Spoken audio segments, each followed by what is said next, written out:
Okay,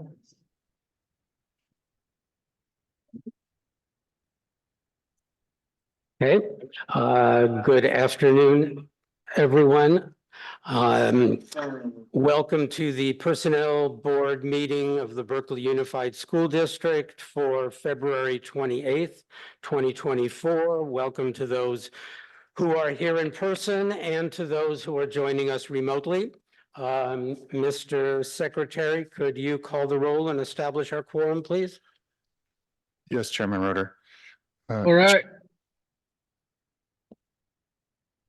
Chairman Roeder, Here. Vice Chairperson Tim Carter, and Commissioner Goldstein. Present. Okay, thank you. We have a quorum.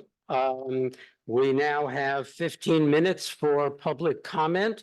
So how about first we start with anyone in our hearing room today? Does anyone want to make a public comment who's here now? And then we'll go remote. Seeing no one, would anyone like to make a public comment? I think I see Patricia Duell. Yes, thank you. Can you hear me okay? Yes, we can. Okay. I just want to say hi to Commissioner, to Tim and Heidi. But I'll keep this short. I'm doing public comment because I just want to let you know, as a director in 3 different school districts, I have on numerous occasions raised and lowered a pass point based upon the criteria for that specific test and recruitment. It hasn't been a standardized pass point, because depending upon what the needs were for that recruitment, depending upon how many vacancies for that recruitment, what the fill was, whether it was a management recruitment, whether it was a bargaining unit recruitment, whether it was supervisory, I've raised and lowered pass points depending upon the need. If I have a lot of applicants and a low need, minimal vacancies, I raise the pass point. If I have a management team recruitment where I'm looking to get some really highly qualified, not minimally qualified, highly qualified candidates, I raise the pass point. It's not a standardized point set across the board, across the state, in every merit district. It's not. Other directors, just like myself, raise and lower the pass point based upon the need and the evaluation on that recruitment and those statistics. To say a pass point should be set at 70, the only 70 that I know of was back in 2004 when I first started as a merit director, when they first came out with No Child Left Behind requirements. And the requirement was everyone had a minimum 70 required to pass each of the 3 points, each of the 3 parts of the test, English, math, and instructional ability, and they had to have an overall 70 to pass so they could meet the No Child Left Behind. That was back in 2004. Most of that is still in place. Some districts have moved on to other types of testing to meet that, but that was what was in place. And that was the only time anything was standardized. I've set pass points as low as 60 when I've had a very small applicant pool for management recruitment. I've set it as high as 85 when I've had a lot of applicants for a mid-range recruitment. So it's not an established practice to just set it and keep it at 1 score for a variety of, whether it's a custodial, whether it's para, whether it's instructional aid, whether it's nutrition services. It's not the same. You have to evaluate each recruitment. And that's my speech for today. And I thank you for your time, for listening to me, because I support your director. Thank you very much, Ms. Duell. Any other public comments? I don't think I see any on the Zoom, and I don't see anyone in the audience. Okay. Certainly. Thank you. Appreciate that.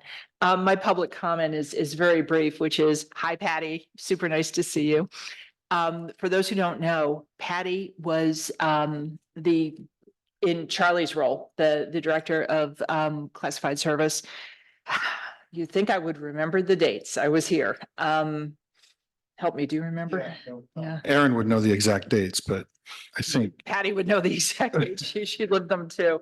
August of 2017 to December of 2019. Thank you. I knew it was right before COVID. And I think during that time, Patty, I don't know if you remember, did you change cut scores, pass points when you were here at BUSD? I did. I don't remember how many times or which recruitments, but I know I did. I know I had many conversations with Aaron and conversations with Paula about setting the pass point and not keeping it at a one set for all. Super. All right. I thought I remembered that as well, and appreciate your making time to talk to us today. Thank you. Okay, thank you, Commissioner Goldstein. Now we'll move on to item 4, which is approval and adoption of. Chairman Roder, I'm sorry to interrupt. It looks like Paula was waving to comment. Oh, I don't see that. Oh. Oh, okay. I don't see her hand up. There, Paula, yeah. I can't raise my hand. I don't know why. Oh, all right. Well, let's Thank hear from Paula, please. Thank you. Sorry about that. Okay. Thank you. I was unable to raise my hand for whatever reason. I don't know why. Maybe I'm just forgot how to do it. But I do know that Patty and I did have a conversation, but I did not agree with it because the merit rules, the BUSD merit rules specifically say that the scores have to be posted at the time of the announcement. And they're not, and they're not being done. Now, if you changed them, if they're being changed after the announcement, then that goes against the merit rules. It goes against the BUSD merit rules. Thank you very much, Paula. Appreciate that. You're welcome. Any other public comment? Anybody see anybody waving? Just one for me, if no one else is. I don't see anyone. Yes, Mr. Carter, go ahead, please. This comment will also be brief. I just want to thank both of you guys, Patricia and Paula, for coming back to speak on this. It's like a flashback. I appreciate you guys coming back and spending time with this topic. Thank you. Thank you. Now we'll move on to the approval and adoption of the agenda. So we have yes. I would take comments first of what's being stated by Paula and Mr. Bell. I am so sorry, but I just wanted to put in the input after I asked. The union got an opportunity to talk to the members and ask them what they want. What is it that they feel comfortable with and what is it that they remember? And you know, we have been fighting for and our members support that. Thank you. Thank you. Going once, twice. Hopefully that's it. Now, item 4, approval and adoption of the agenda. Our agenda is moderately long, I would say, today. We have a closed session at the end. So by my reckoning, we should finish our regular agenda at around 6:45 and to provide time for our closed session and public comments at the end. So with that, is there a motion to approve and adopt the agenda? Actually, I'd like to make a motion to pull the consent items for individual discussion. Okay, you don't, A it through doesn't G. need to be a motion. It will be done. Thank you. All of them, A through G? Yes, Okay. please. Okay. So with that change of pulling all the consent items for discussion, are there any other changes to the agenda? One question, I think it's just a typo in the agenda. It's not a change. But on the, yeah, I see it on the one that we handed out today also. 8C shows as a request for N. Ahmed, but it's really extending the after-school program coordinator slot, which I think, is the way we want to identify it, right? Yes, and I actually have, I didn't have time, but I have an amendment and a few changes I wanted to do to that flyer when I get to it, but if we can put it in the parking lot, I'll speak to that and then to my position on it since the flyer went out. Got it. Okay. Okay, all right, Thank so, Okay, that's a good clarification. yeah, Thank you. just to make sure everybody knows what we're looking at there. Nothing else from me. Thus, with those two changes, is there a motion to approve and adopt the agenda as changed? Motion to approve. I second. Moved and seconded. All those in favor, I agree, so passed unanimously. Now we have the approval of our minutes, one set at a time. The minutes of December 13th, 2023. Any changes or suggestions to those minutes? Seeing none, is there a motion to adopt the December 13th, 2023 meeting minutes? I motion to adopt the meeting Moved. minutes from December 13th. A second. Moved, seconded, and I agree, so that's approved unanimously. Item 5B, which is the meeting minutes of January 31st, 2024. Corrections, changes to those minutes. Okay, I did have one slight change that I wanted to suggest. And that appears on page 10, item 11A of the minutes. And that's the Personnel Commission budget update. So I'll just read the change that I want to make to the first sentence. It says, Chairperson Roter gave an update on his meeting with Pauline Follansby, Assistant Superintendent of Business Services. After that, I think we should also add Samantha Tobias Espinoza, Assistant Superintendent of Human Resources, and then continue, and Mr. Castillo on January 18th, 2024. She was present at the meeting as well. Okay, any no other changes? Well, with that one change, I would move approval of the January 31st, 2024 meeting minutes. I second. Move seconded, Mr. Carter? Yep. Agreed? Okay, unanimous. Now we'll go on to our reports, item 6, and we'll start with the union report. Is there someone here or on Zoom who would like to give the union report? Nice, you guys, and I'll show you that spoke earlier, she said she's gonna give the day report. I do see Jocelyn, and Jocelyn has her hand up, so we will turn over the floor to Jocelyn Foreman, President of BCCE. Good afternoon, everyone. I want to first thank you for the opportunity to address the commission, and then I want to say a special hello to Ms. Duell. I've heard so much about you, but I never got the opportunity to meet you personally. I'm happy to see you. I just wanted to address some of the concerns that BCCE continues to have for the class and comp. I know that we're late in the process, but I don't feel like it should go without saying that some of our members are still concerned with the process. There has not been a clear communication between the commission and the people who are asking questions about the process. One example is what we are hearing is that members are reporting that they are having, they're reporting their feedback. And when they're reporting their feedback, it goes through Sarah. It goes through a channel instead of directly to the consultants. And our concern with that is that the supervisors have the opportunity to give input there. In the steering committee, we are the only unit represented that does not have management. So we are effectively watching things happen and change around us. We don't really have any other input other than feedback. And we are also not really clear on what to do when there's a discrepancy. How do we handle that? And the other thing that I voiced concerned about is the fact that the chief negotiator for the district sits in these steering committees.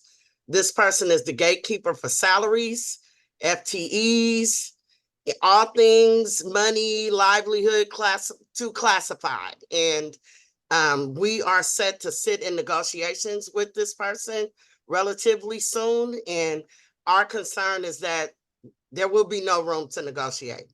They have assured me that those things won't happen, but the very presence of those people in the room to me is unsettling. And it is unsettling for my counterparts as well. And I wanted to make that public knowledge. Thank you.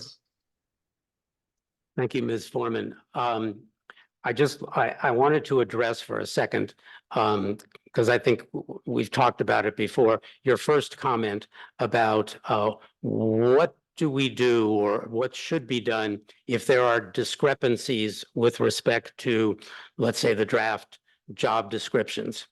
And I can speak for myself. I think I can speak for our executive director and perhaps for the other commissioners, but they can obviously speak for themselves. And that is that I think when a discrepancy on a particular job description is identified, and if it can't be reconciled or voluntarily or easily among the parties, I think the commission does stand ready to help. And that's all we can do is help with that process to the extent we can. And that would be something that the unions would need to agree to. It would not take the place or substitute for meet and confer or collective bargaining in any way, shape, or form.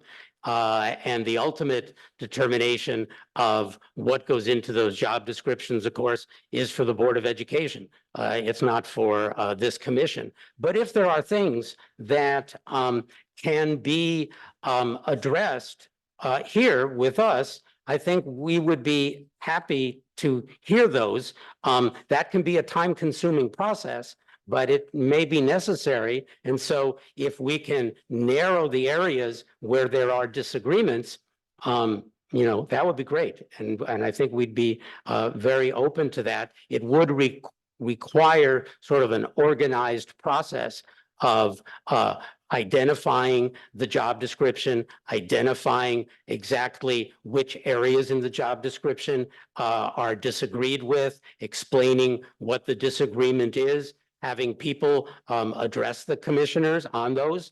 And then if we can, we would make suggestions. And again, they would only be suggestions. So that's my 2 cents on the subject. I don't know if the other commissioners have any comments or not. No. Okay. Well, thank you, Ms. Foreman, very much. Let's see. Is there anyone from the district? I see Assistant Superintendent Samantha Tobias Espinoza is on Zoom. I don't know if she has any comments for the district. Thank you, Commissioner Roeder, and the other commissioners. I just wanted to share with the commission that we're unfortunately at that time of year where we are working on March 15th notices. As you are aware, Ed Code was changed a few years ago to match the March 15th timeline for layoffs for classified positions as well as certificated. And so we only have one time a year that we go through this process, as opposed to previously it used to be anytime during the year with a 60-day notice, a person could be laid off from a classified position. So we are working. I have had 2 meetings so far with where we have talked about pieces of it with the union leadership, as well as Charlie and I are holding hands through this process in terms of making sure that we follow the bumping rights and the rules and regulations required within the layoff process. We are hoping to not have to get to layoffs, but we do have a deficit in our revenues coming into the district based on the governor's budget that he put out in January, with analysis coming in from multiple sources that says that might be a rosy picture in itself and that it might be even worse. So we have not made the decision to say that anything is a final decision at this point in terms of layoffs. The notices that we give out on March 15th are more of a warning that positions may be laid off and that we may need to do bumping, that we may need to do some consolidation of positions. And so we are working on that. And there will be an agenda item on the board agenda on March 6th, a resolution regarding the classifications and the FTE that will be receiving those notifications.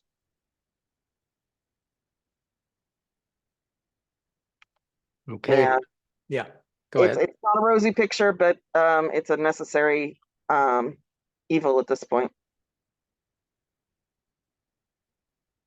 Yes, I don't envy your position or that of the union leadership on this. Thank you, Assistant Superintendent.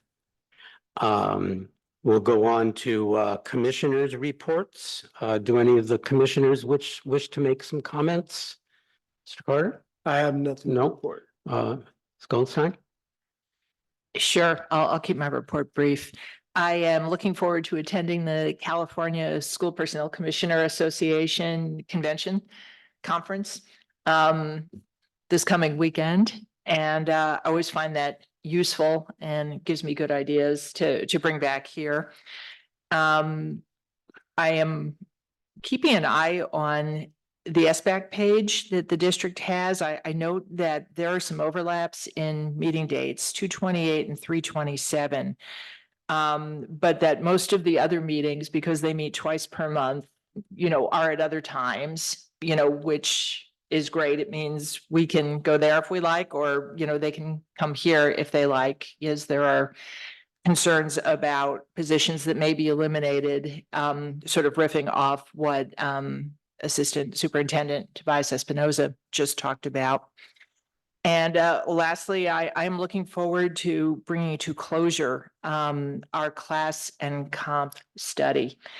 By definition, we need the head of HR to participate in that work.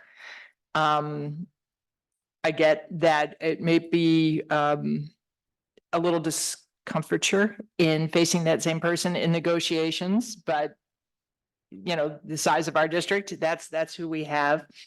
I take comfort in the fact that the decisions regarding class and comp come through a larger board process. They don't sit solely with the Assistant Superintendent for Human Resources. And we'll look forward to at least having BUSD understand where it sits competitively in terms of compensation, so that as necessary, we can focus on other things that work on a value proposition that make it desirable to work here at BUSD.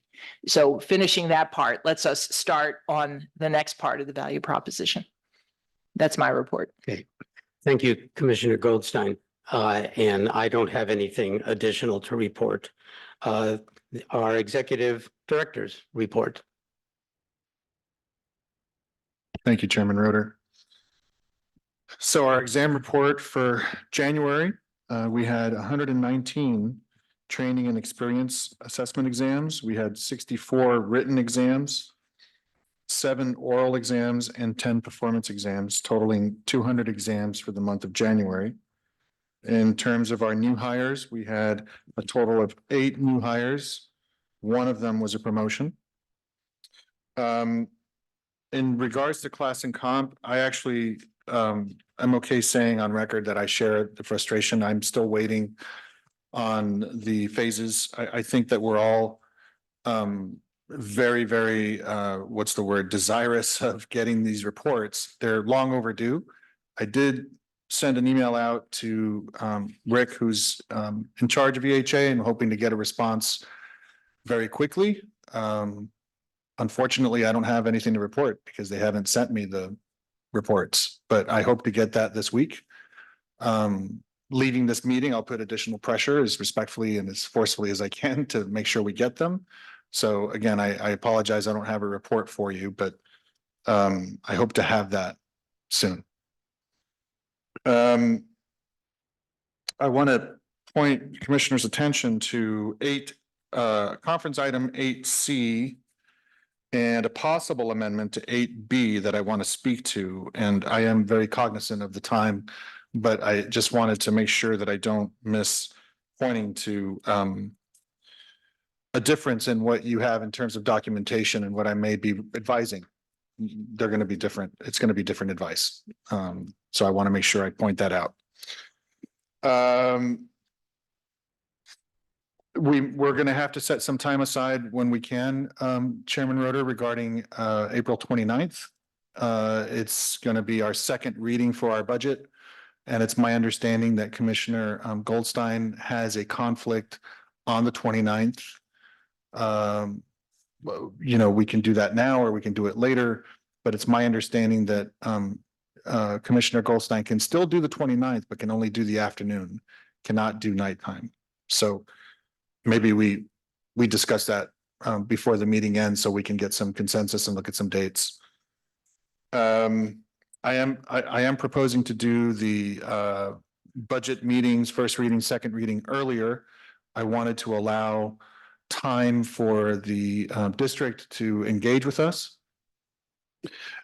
Because the Ed Code, as we all know, says May 30th, but it doesn't say we have to do it in May, it says we have to do it before May 30th. So in that spirit, in that positive spirit, Aaron Arinez and I had a meeting with Emily. Emily Mayer, as you all may remember, is our new Executive Director of Fiscal Services. We had a very productive meeting, a very informative meeting, and we hope to have a second meeting soon. We went through our and Ben Zohar was also at the meeting. I should mention Ben was there as well. We in a very overview way, we went over our budget and kind of gave a sense of not only our budget, but what the rules are regarding the PC budget, who approves the PC budget, how the county is involved, what's the district's participation. So we went through all of that. It was a very positive meeting, and I'm very much looking forward to our next meeting, which I hope is soon. Can I ask you a quick question course. on that budget? And am I right that you will be sending the draft budgets that we, as they evolve, to the budget office, the business office at the district, to the superintendent, and to the Board of Education, and then at some point at one of our meetings, inviting members of the Board of Education, if they wish, to come to our meeting and address any concerns that they might have about the budget, because we would like to hear from them. And the same is true for the district and the budget office, just to make sure we're on record in writing that we have invited all of those stakeholders to our meeting to address us. Yes, Chairman Roeder, we expressed that it was an open invitation to all of them, everyone you mentioned. I think right now we're just waiting to have that first preliminary meeting with Emily. Ms. Mayer kind of went through what the district's expectations were of all departments. Aaron and I then said, well, this is where the commission is on this, and I think we had a good positive exchange of information. So now we're waiting for more specificity from Emily so that we can then go line for line through our budget. I've already sat down with Aaron and we've gone through the budget with a fine tooth comb. So we have a pretty good sense of what we can do or what we can't do. And I hope we can do that in the next couple of weeks. That's it for my update, Chairman Roeder. Thank you. Okay, thank you. Perhaps, so we don't lose track of it, would this be an okay time to set the date for that April meeting, which needs to be changed? This is All right. good timing for me. Yeah. Yeah.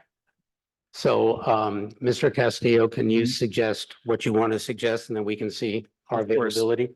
Thank you. So Commissioner Goldstein can still keep the 29th. But we would be doing it that afternoon, early in the afternoon. And we don't do it often, but we've done special meetings before where we do them from 1 to 4.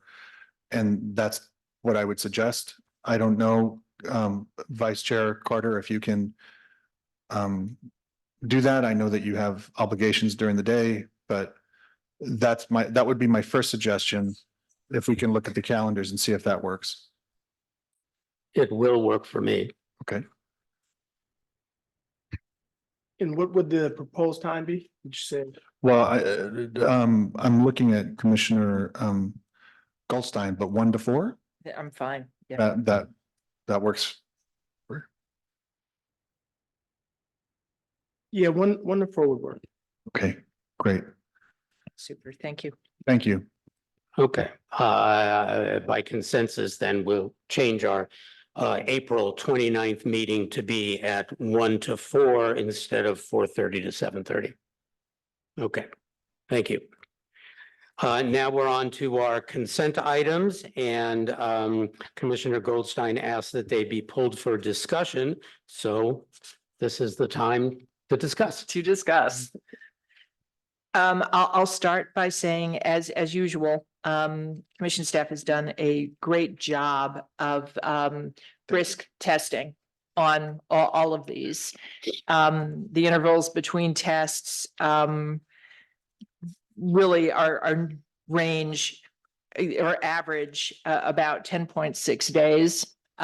When you include all the data, if you throw out the high and low, it's a little under 9 days. So thank you for jumping on that. I think the questions that I have to do with understanding for each of these when they are open and when they are open and promotional and why, because I am still confused.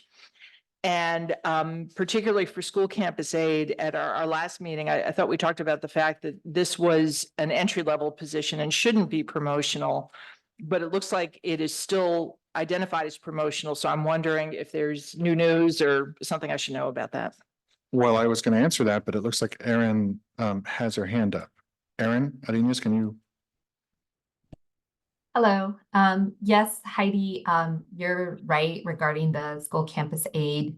Because there is no lower classification, then it would not be promotional. We recruit always open and promotional just so that, you know, our internal current employees know that they can apply as well as the external candidates. So all of our recruitments are open and promotional. With the exception of that school campus aid or maybe ultimately nutrition services assistant as well, where there's nothing below it, so it wouldn't be promotional. So that is a typo, and we will try our best to remember not to include the promotional word on those lists.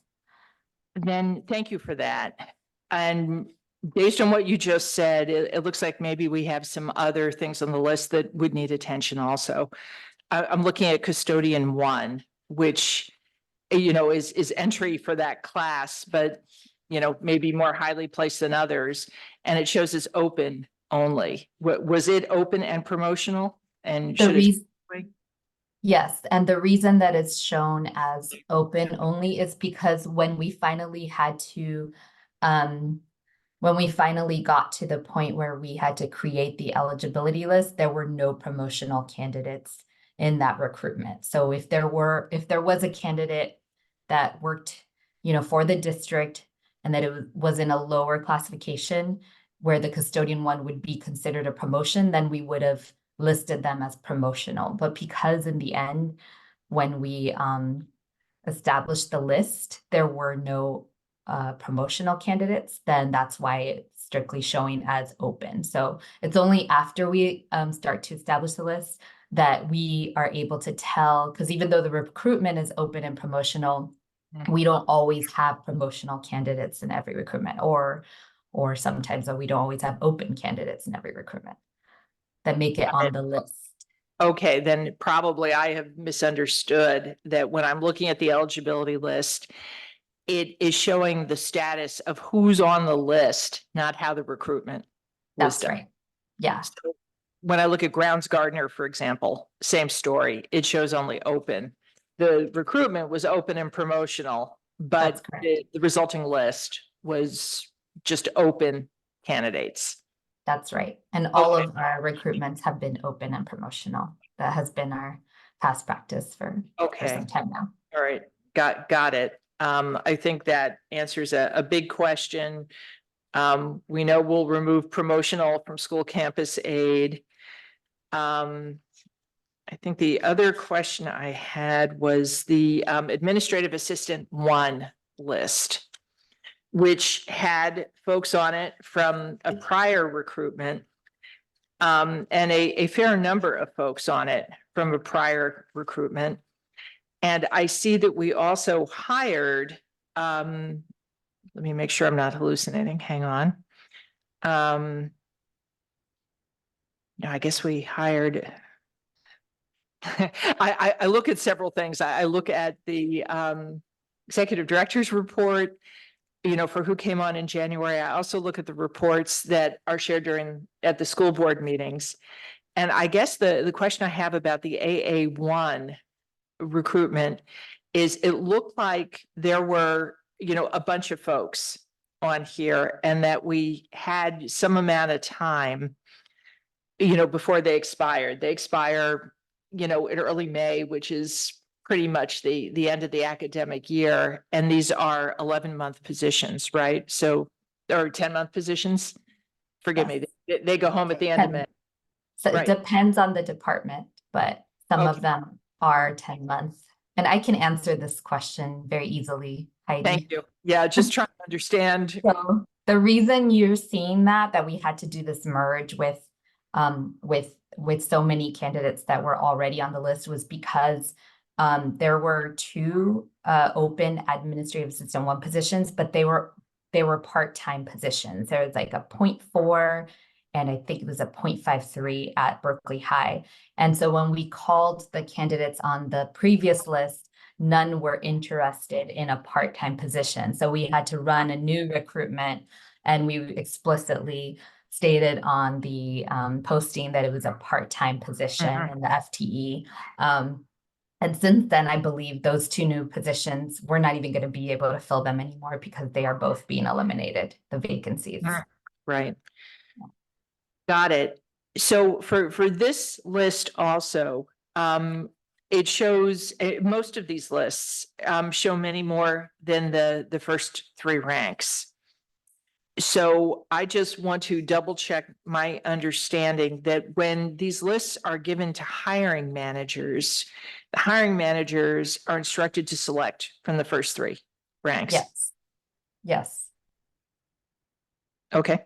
All right. Appreciate that. Some people here in the room, I think, disagree, and hopefully at some point we'll get to hear if they disagree, why they disagree. I don't know if the other commissioners have got questions about these. Any of these lists?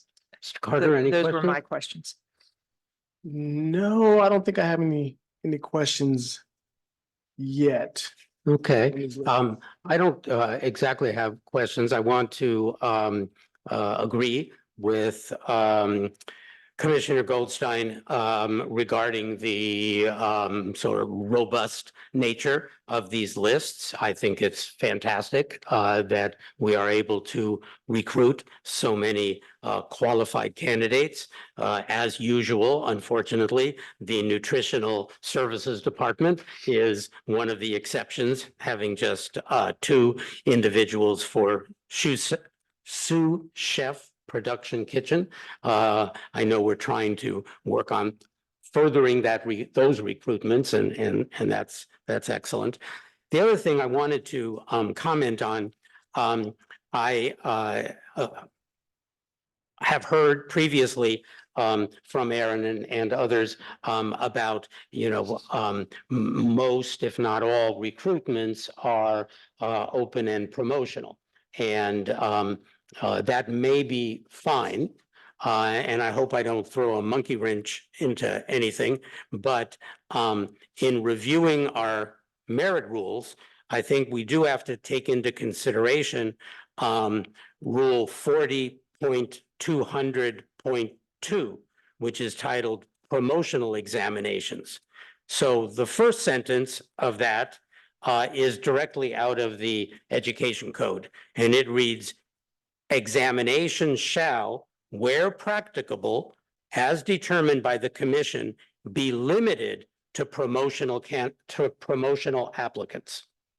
And then it says, and this is sort of our merit rules adding to that sentence, it says, "When no promotional field of competition exists, or when there is doubt of its adequacy, the personnel director of the commission may order an open examination or simultaneous open and promotional examinations." So clearly there is a preference both in our merit rules and in the Ed Code that for promotional hiring. And that's important to recall. And it may very well be that in our district, because we're not a super large district, it may very well be that pretty much in every category of recruitment, there really aren't, or there is doubt as to the sufficiency of promotional applicants. But I do think it shouldn't be an automatic across the board every single time, but rather sort of, it may be 99 9/10% of the times, but there may be times when there are enough promotional candidates, so we don't have to have an open recruitment. In fact, we're not permitted to have an open recruitment. So that's my comment on that subject. Okay, can I ask, just procedurally, how, given those rules, how you would determine a possible field of promotional candidates? So I think our practice has been what we've been doing, which is open and promotional whenever possible, because we're always trying to promote. In terms of selecting it for a promotion, I definitely think that we would be looking at a class in which there's maybe a preceding class, a class that maybe exists, like, for example, Admin 1, we're doing Admin 2. Well, then that's a good opportunity for us to do a promotional with existing members in the Admin 1. I think the question is, you could look in that, class family, right? Right, And right, see right. that there's a junior class and maybe there are 5 people in it. Right. I guess what I'm trying to understand is, before you do the recruitment, Mhm. does this mean there's an outreach to the people who are in that junior class, to Oh, I see understand what you're and asking, engage yeah. interest? Oh, I'm trying to understand Yeah. and balance reading the rules with the efficiency of the work. You don't want to do a promotional recruitment and yeah. have nobody show up and then turn around and have to repost to do, Right. open and promotional. So I'm just wondering how you gauge it. I don't know the answer to that. I'd have to check with Aaron to see if we do that, but Mhm. I would imagine that we probably do both. But let me confirm with Aaron. When I'm not 100% sure, I always like to make sure I have the correct answer for you. All right, thank you. I guess this does lead me to a question about the process. Given our current process where we have open and promotional, are the administrators given the option to hire off the open list if they have 3 promotional candidates on the list? So this, looking at the list here, it's possible that we could have 3 ranks of promotional and a ton of open, especially for the administrative 1 position. So given a situation where you'd have multiple promotional candidates, Mhm. does the administrator have the option to choose from the open, considering we've only had 1 promotional so far this month? So we're looking at are you looking at the Admin 1? Do you want to use this as an Well, example, or just generally are you asking? In past Yeah. past practice, has an administrator been able to leapfrog over the promotionals? No. When they have 3 ranks? So what we do as a practice is the reason we don't do the promotional points is because when there's someone that has actually taken our exam and passed the exam, we move our promotionals to the top. So it's extremely unlikely that the three people, let's just say the three top ranks are promotional people. The principal has to interview those three promotional ranks before moving on. And the only way to move on is one of those three has said, well, I'm not interested, or I don't want it, or so, no, they have to hire from the top three. But we always move our promotionals to the top anyway. But in the case of the admin one, Leah would have to be, I hope I'm saying that right. Leah or Leah, I don't know how she pronounces it, but Ms. Lopez would have to be interviewed. She's ranked number 1, right? Does that answer your question? It does. Okay. I do have one additional question about the instructional assistant list. Okay. And this is a list that has got, I didn't even do the count. It's got 8 ranks with multiple people in them, so it's got, a good 18 candidates, I think, listed here, give or take. And it looks like, we did another recruitment and we got 2 new people, based on what I see in terms of the stars of, others who existed from prior recruitments.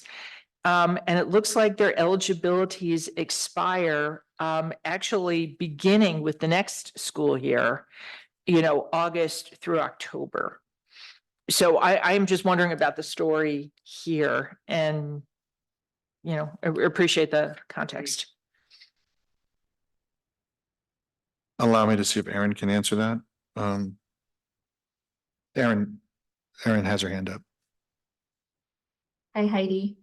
there. So I know that when we previously ran this recruitment, there was a need for a bilingual IA, which is why so many candidates on that list show the bilingual designation. And I believe that that position is now slated to be eliminated. So it will not be getting filled. And then as far as why we posted it, I believe that, and I have to double check my notes, but we had gone through the list, and at the particular site where we were looking for somebody, we did not get interest. But I would have to double check my notes with that, because we don't often post positions when we have already enough eligibles on the list, only if it's absolutely necessary. Exactly right. And the reason I'm asking this is in anticipation of, all the grim budget news that we heard from Assistant Superintendent from HR. I have no doubt that lots of departments at BUSD will be asked to reduce FTE, including us. And one of the, one of our core tasks is recruitments. And I want to make sure that I understand, why we do what we do. And, so that when the time comes to actually look at our staffing, we don't get ourselves in trouble, right? If we're doing extra, I don't think we do extra recruitments we don't have to do, just because you run a professional organization, and I know, but I am seeking to make my own and all of our, as commissioners, our knowledge a little better, which is why I've asked to discuss these individually, and probably will continue to do that for the next several meetings. Thank you. I don't have any further questions. Okay, Ms. I don't have Clark. any further questions. Okay, thank you, both commissioners, and thank you, Aaron, and thank you, Charlie, for answering all these in-depth questions. We appreciate it. So let's see. We could, if the commissioners desire, have one motion for approval of all the lists from A through G that are in item 7, if that's acceptable. I would motion that with one little addition, which is that we make the correction for campus supervisor to no longer show promotion. I'm sorry, school campus aide, Yes. campus supervisor. Yes, so noted. I can second that. It's been moved and seconded, and I agree. So with that one change, we will approve, with the change to item F, school campus aid, approve items A through G of section 7. Okay, we will move on to our conference items. And the first one is the step advance request for our Torres, attachment A, pages 20 through 37. Mr. Castillo, do you want to present that, please? Of course, thank you, Chairman Ritter. So, I find myself in a very interesting situation here with Ms. Torres Avila because, this is not something that the commission controls, but the district, as mentioned earlier by Assistant Superintendent Tobias Espinosa, is looking at budget cuts. I say that because it's possible that Ms. Torres Avila, may be getting not great news at the same time that we're doing this, but nonetheless, that aside, I believe there's every intention to hire her. And that's where I'm coming to at this meeting to make the recommendation. You'll notice that Ms. Torres Avila comes to us very, very well established in terms of an education. She has the BA with the minor in law. She also has applicable experience. As you all know, I always do the math for the experience is basically the years of experience and education. She's also bilingual. I do know that she's probably going to be placed at Longfellow. I can't confirm, but that's my understanding. So I definitely make the recommendation and agree to a step 3 advanced step request. Thank you. Comments from the commissioners? Yeah, upon reviewing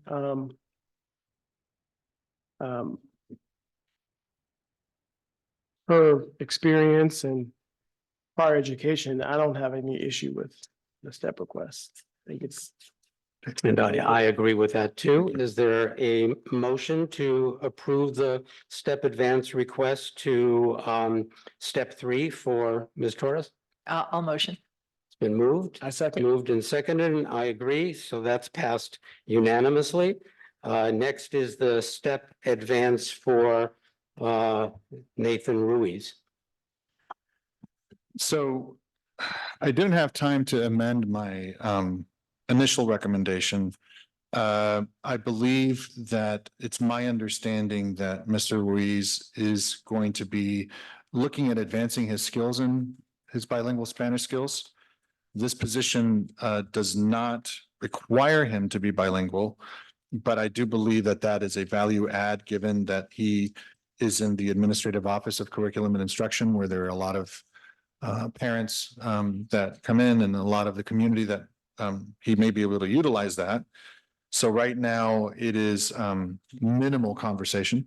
That was not my initial understanding, but that said, I think that my recommendation is based on a request from Mr. Albeck, who's a colleague, and he's the Director of Curriculum and Instruction. He made an argument to me about the importance of retention for Mr. Ruiz. If we look at the language, it is about recruitment and retention. Definitely does not meet the recruitment language or the criteria, because as we've all just seen, there are a large number of candidates for this particular pool. So I think my recommendation is amended to include those things. It's not how I would have written it, knowing the information I had as of last night. That said, I still wanted to come forward and at least make the recommendation on behalf of the district for retention purposes for Mr. Ruiz. Thank you. Thank you, Mr. Secretary. Mildred, did you have a comment on this item? I do, sir. It's not really so much on this item as much as it is regarding the process of our step increases. How long we constantly ask the question on how long or when can you ask for a step increase? Because I thought that it was like when you're first hired, but what is considered first hired? And the reason why I'm asking this question is because in reading the agenda and looking through the request, I see that someone has been hired for 6 or 7 months, but then I recall that there are people that did ask for a step increase prior that were here for 3 months, but they were denied because it was stated that they had to ask when they're first hired, or basically before they accept their offer letter. So I just think that we need some clarity on when can you ask for a step increase? How long can you be hired? Is it when you're first hired? Is it before you receive your offer letter? Is it after? Because it's just not showing. I don't want it to look to our members that we're showing favoritism or anything like that, because there are people that have asked for a step increase that wasn't working for as long as certain people. So I would like that clarity. Thank you, Michelle, very much. Thank you. I did have a question on that same point as to when did Mr. Ruiz first apply? And perhaps it's in the application. I just didn't see it. When did he first apply for his step increase? He did not make the last meeting. So to answer Mildred's question, we established 3 meetings ago that we would entertain these requests as long as they were before 6 months. And that was in the minutes for the meeting where we met with Mr. Matt Wilcox. And that was established at that meeting. So just to reiterate, that was established. Of course, that can change at the commission's request, but that's where we're operating from. In terms of Mr. Ruiz, his request was within 5 months of his hire. So that's why I was moving it forward. Thank you. Thank you. Commissioners, comments about or questions about Mr. Ruiz's step advance request?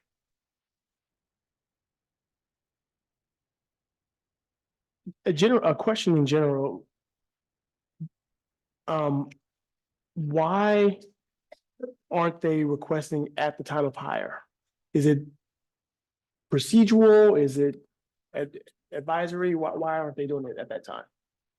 It's a great question, and it's definitely a point for me that I'm hoping to fix and correct. I think it's messaging. I think we're not coordinating well enough with HR possibly to communicate this. I do know I've seen the communication. It does go out, but it's possible that it's not being said. It's just being sent as part of the paperwork, and maybe the letter that describes this process is being lost. But we are working with them on trying to improve that. The one thing I'll say that's somewhat related to this too is that I do think that we had discussed, and I had proposed, I have to check if it was last meeting or the meeting before, how we want these processes to move forward. And maybe that's a discussion that we have at a later time, but it definitely seems appropriate to start looking at these processes and defining, maybe perhaps in writing, what our process will be moving forward. But yeah, no, we have to improve how the communication goes out, because we're still getting folks that are coming to us 8, 9 months later, and we are saying no because of the 6-month established set that we set a couple meetings ago. Thank you. Okay, To that, quick one. yeah, it's quick because I don't want our members to feel like we're picking and choosing. We had a payroll specialist at the time when she started. She was only in a position for a couple of months, and she had put in for a step increase, but she was denied because it was stated that you have to ask when you're first hired. And looking back at the notes, I don't see where we ever established that it was going to be within 6 months. So again, I'm just asking for clarity so we know what to share with our members and what to tell them, because I do have a member that just emailed me the other day asking for a step increase, but I said that it has to be when you're first hired. So I would like to know the process. We all should know the process, and it needs to be clear. Thank you. Thank you. Thank you, Mildred. Ms. Goldstein, any comments on this one? So, 2 thoughts. One is, let's make sure that we know when we had the Matt Wilcox meeting, and make clear that we are using the 6-month interval so the union can make clear to people who are hired on, now that that's the interval, until such time that we might change it again. A question I have, because it's hard for me to believe that when the offer goes out, it also includes a piece of paper that says, if you want to dispute our offer amount, here's how you do it. Okay, I don't know any agency that does that. So my real question is, how does a classified hire find out that this process exists? And I don't know if someone from the union does something, reaches out, here's a new member, because the union obviously would reach out, for purposes of dues and representation and things like that. Or we just let this person read the employee handbook, or, what we do to have that individual find out. I think it's worth understanding, is there a process? Okay, because I don't expect that the employer makes that advisory ever to a new hire. The employer makes an offer, and that's the offer that they want the individual to take. So, I will say that, I am still unclear about the process, but I think we can make clear to the union, we're working with 6 months, so that there is no question about that right now. The thing I'll say about this particular candidate that I really appreciate, and I also felt this way about the prior candidate as well, Rebecca Torres. The candidate quality is great. She's a BHS alum, which is wonderful, to come back, went to college, provided, all kinds of documentation. He similarly looks like he's pursuing a master's, so these are people who want to get into BUSD, in a ground floor, fairly entry level position, but they're exactly the kind of talent that we want to keep and encourage, because they will want to move into other positions. So I wholeheartedly support this one. Thank you. The reservation primarily that I have about this, and I have an open mind, so I'm not saying it's a no vote, but I do find it problematic that this is for an administrative assistant one position.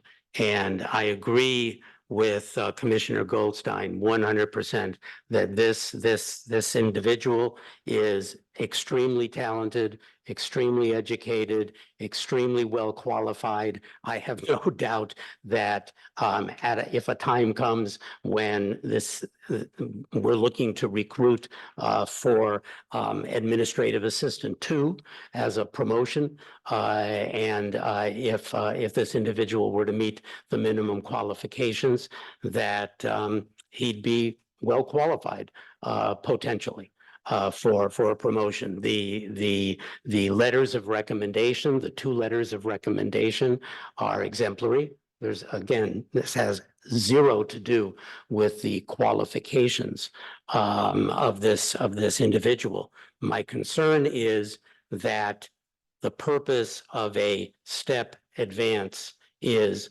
when we determine that there are difficulties in recruitment because for whatever reason, maybe our salary is too low, or maybe it's just a difficult to recruit position. There's competition with other districts, competition in the private sector, who knows what, but it's difficult to recruit. And we've seen difficulties in many positions to recruit for. My concern is that this is not one of those positions. We've got a list that we just approved that has 21 names on it. We saw that there were 83 training and experience applications on Mr. Castillo's report for Administrative Assistant 1. So again, I'm not saying it's a no vote, but I'm saying it's a concern on my part. I do have a couple of questions. Charlie, could you clarify, you said you wanted to make some updates to this that didn't make it into the packet. Can you quickly review those again? Of Were course. were you still recommending step 5 and, or were you not? Well, it's a soft recommendation. I think I want to put it to the commission. I mean, honestly, you know, Chris Albeck asked in regards to being concerned of making sure that he can retain an employee that has worked out great for him. And I think like Commissioner Goldstein, I feel like, wow, this employee is really performing well and he's really committed. And by the same token, I also share Chairman Roeder's concerns, which is on the whole, we have to be consistent, right? We're if in the recruitment, because there's two parts to this initial placement. One is the recruitment piece and the retention piece. In terms of retention, and this is possibly something that we maybe punt to our merit rules, but I do think if we have an opportunity to retain someone that the district clearly really thinks is great and is going to move the curriculum office forward, then the commission should consider that. But you've heard me say strong recommendation. This is not a strong one because like Chairman Roeder, I feel like this is not a recruitment, does not meet that recruitment criteria. If I may add Please. to that, if you look at his page 42, his resume, this is someone who wants to be a teacher. That's why he's here. That's why he works in Albeck's organization. He's taken his CBEST and gotten his certification. And we need teachers, male teacher of color, slam dunk. We want to retain this person. He's not certificated yet. It looks like he's just starting his master's work. And I realize it's not our problem, you know, to recruit and retain teachers, you know, that's a different group. But it is so difficult. And this looks like a super promising candidate. And what I'll say is at step 5, 33.27 per hour, he's not earning, I don't think, what a sub at BUSD is earning No. on an hourly basis. You know, this is somebody who could go the sub route, you know, at BUSD and do that. Instead, he's working on curriculum. You know, this is exactly the kind of high quality candidate that we want to coach and develop. And we'll see him as a teacher, you know, when he gets his preliminary credential in a year. Mr. Carter. Yeah, so the I was really struggling with this one because I'm not sure why he's on here as why he's coming to us requesting a step 5. Being an employer myself, when you take the position, you're offered a position with the salary. If you agree with it, you take the position. Excellent work is expected. It's not, we expect people who come on board that we hire to do good work for our district and for our kids. That's what we expect. Given his qualifications, he's in the wrong area. We can't meet his qualifications with the salary range in this area. This salary range is for someone who is maybe not looking to be a teacher right away, but I struggle with this one because being a union appointee as a commissioner, I want to look out for the members if at all possible. But this one I was really struggling with because he's already hired, he's accepted the position. I appreciate the education and the experience and everything that he brings to BUSD. That's a great benefit for us. But it would be really unfair for the other members in the same class who don't get the opportunity. I believe this particular request, honestly, he might be in the wrong position. I mean, You won't be. agreed. And Yeah. while he's here, he should abide by what he was hired for and like everyone else in that position. So I think the question that you're posing is there's a retention dimension, right? You know, like a lot of the US right now, you know, people with undergraduate degrees are in positions that don't require those degrees. You know, we're seeing that because these are the jobs that are out there. So this is someone, you know, I would say, looking at it just from, you know, my background and professional experience, I don't expect this is someone who's going to be in this position long. But from a retention perspective, this is someone we want a relationship with. Because we want them to move elsewhere. And that's why I would support it. Thank you. May I- Let's hear I would from like- Ms. Sher. Thank you. I appreciate it.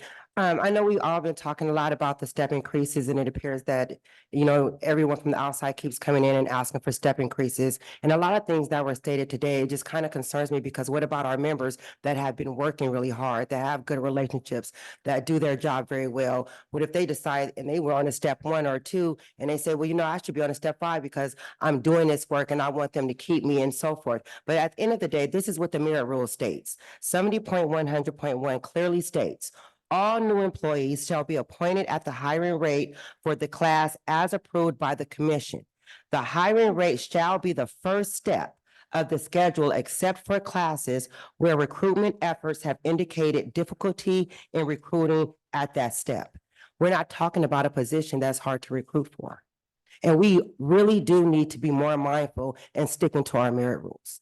Thank you. Thank you. Thank you. Mr. Castillo, did you have a comment? I did, thank you. It's pretty normal that we try to ask the employee who's asking for the request, and I believe Mr. Ruiz is here. So Yes. I didn't know if any of you wanted to ask him any questions. I don't think we have questions for him, but if he would like to make any comments to the commission, we would be more than happy to hear them.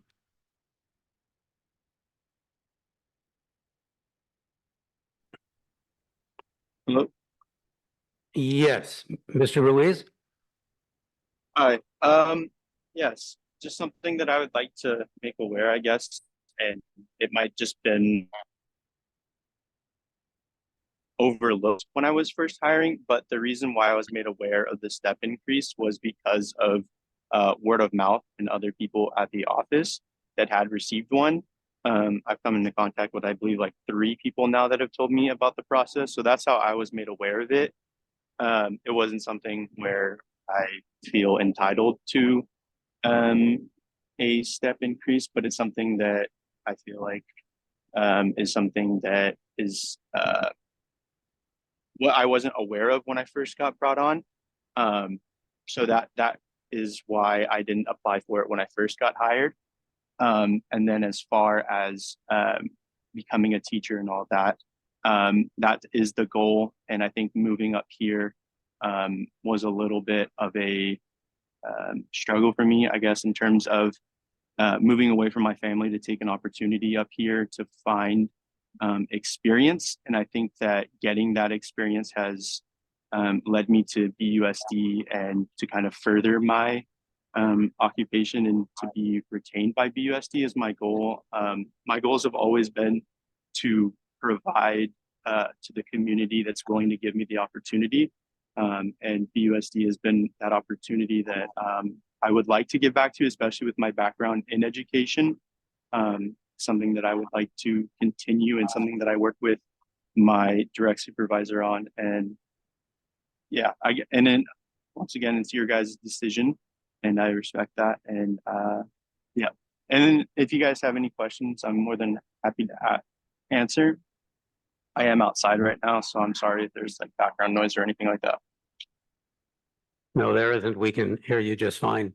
And Mr. Ruiz, thank you so much for your comments and also for your participation in BUSD. There's no doubt in my mind that you are and will be an asset to BUSD and to any other district that has the good fortune of having you either as a teacher or as a classified employee. So I want to thank you very, very much.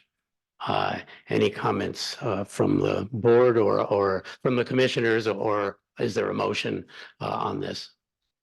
I'd like to motion that we approve Mr. Ruiz for a step 5 placement. Okay, it's been moved. Is there a second on that motion? A motion, we decline his. Well, let's do one motion at a Sorry. time. One motion at a time. Is there a second on Ms. Goldstein's motion? Well, our rules state that a second is not required. And we can act upon any motion without a second. So I'll call for the question. Mr. Castillo, could you take the roll, please?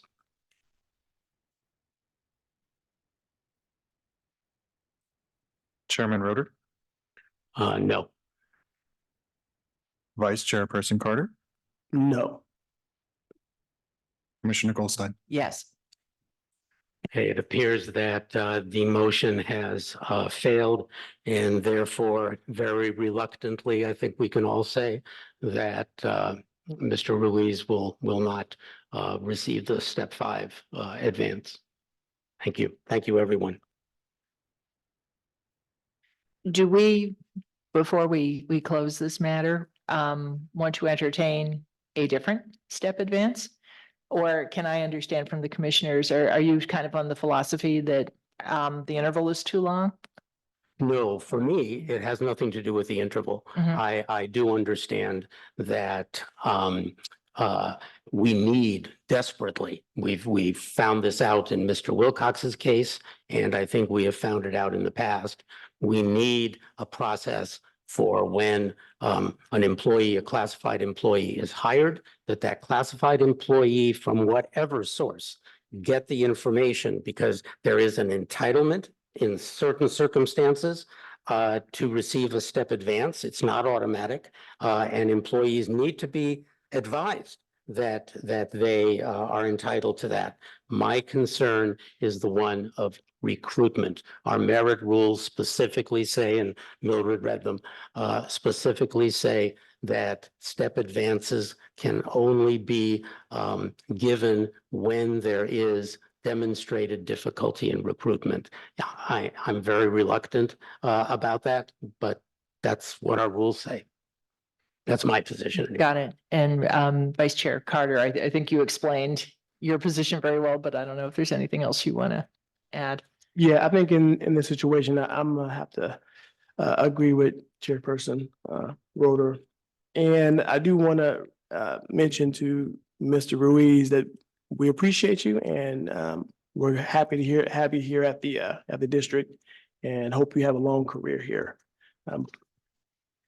I'll say that I hope that we hear from EHA soon with their recommendations regarding salary placements, salary ranges, and suggest to Mr. Ruiz that he hang on because that is sort of our last vehicle to look at rates of pay. And there's a long road there. It's not just the recommendations, the board needs to consider and approve, and if it's a tough budget environment, but given our vote here, that is the next avenue for getting a little more pay.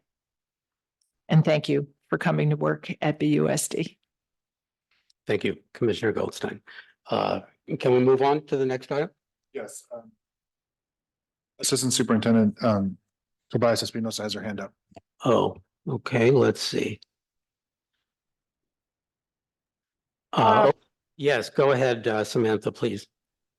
Thank you. I just wanted to remind the commission as well as Mr. Ruiz. We also have what we call BPACT, which is our classified to teaching credential grant that we get money from the state to help us to pay tuition for people who are working in classified positions for Berkeley Unified who are interested in getting their teaching credential. So if Mr. Ruiz, if you would like more information on that, please contact me, or Kat Cabral is the staff member who is also working with that program. If you're interested in applying for that, I just wanted to share that because that is potentially $4,000 a year that can go towards tuition and other expenses related with getting your teaching credential. Great. Thank you, Assistant Superintendent Tobias Espinoza. That's very good advice. Okay, let's see. Now we're on item 8C, which is the agenda item request from Ahmed, which Commissioner Goldstein clarified is really for an extension of the, I believe it's after-school coordinator eligibility list. So Mr. Castillo, would you present this item, please? Yes, and this is the second item that I'm the flyer doesn't represent my opinion as I sit here before you today. Based on information, I can only make recommendations on the information I receive, or in this case, don't receive. So Aaron and I met with the team that supervises this position. And I didn't get a clear direction on where they were going, when they were hiring, and just a lot of other things that I didn't have clarity on. And if I can't answer questions that might be presented from my commissioners in terms of the status of the position, I don't feel comfortable recommending an extension to the list at this time.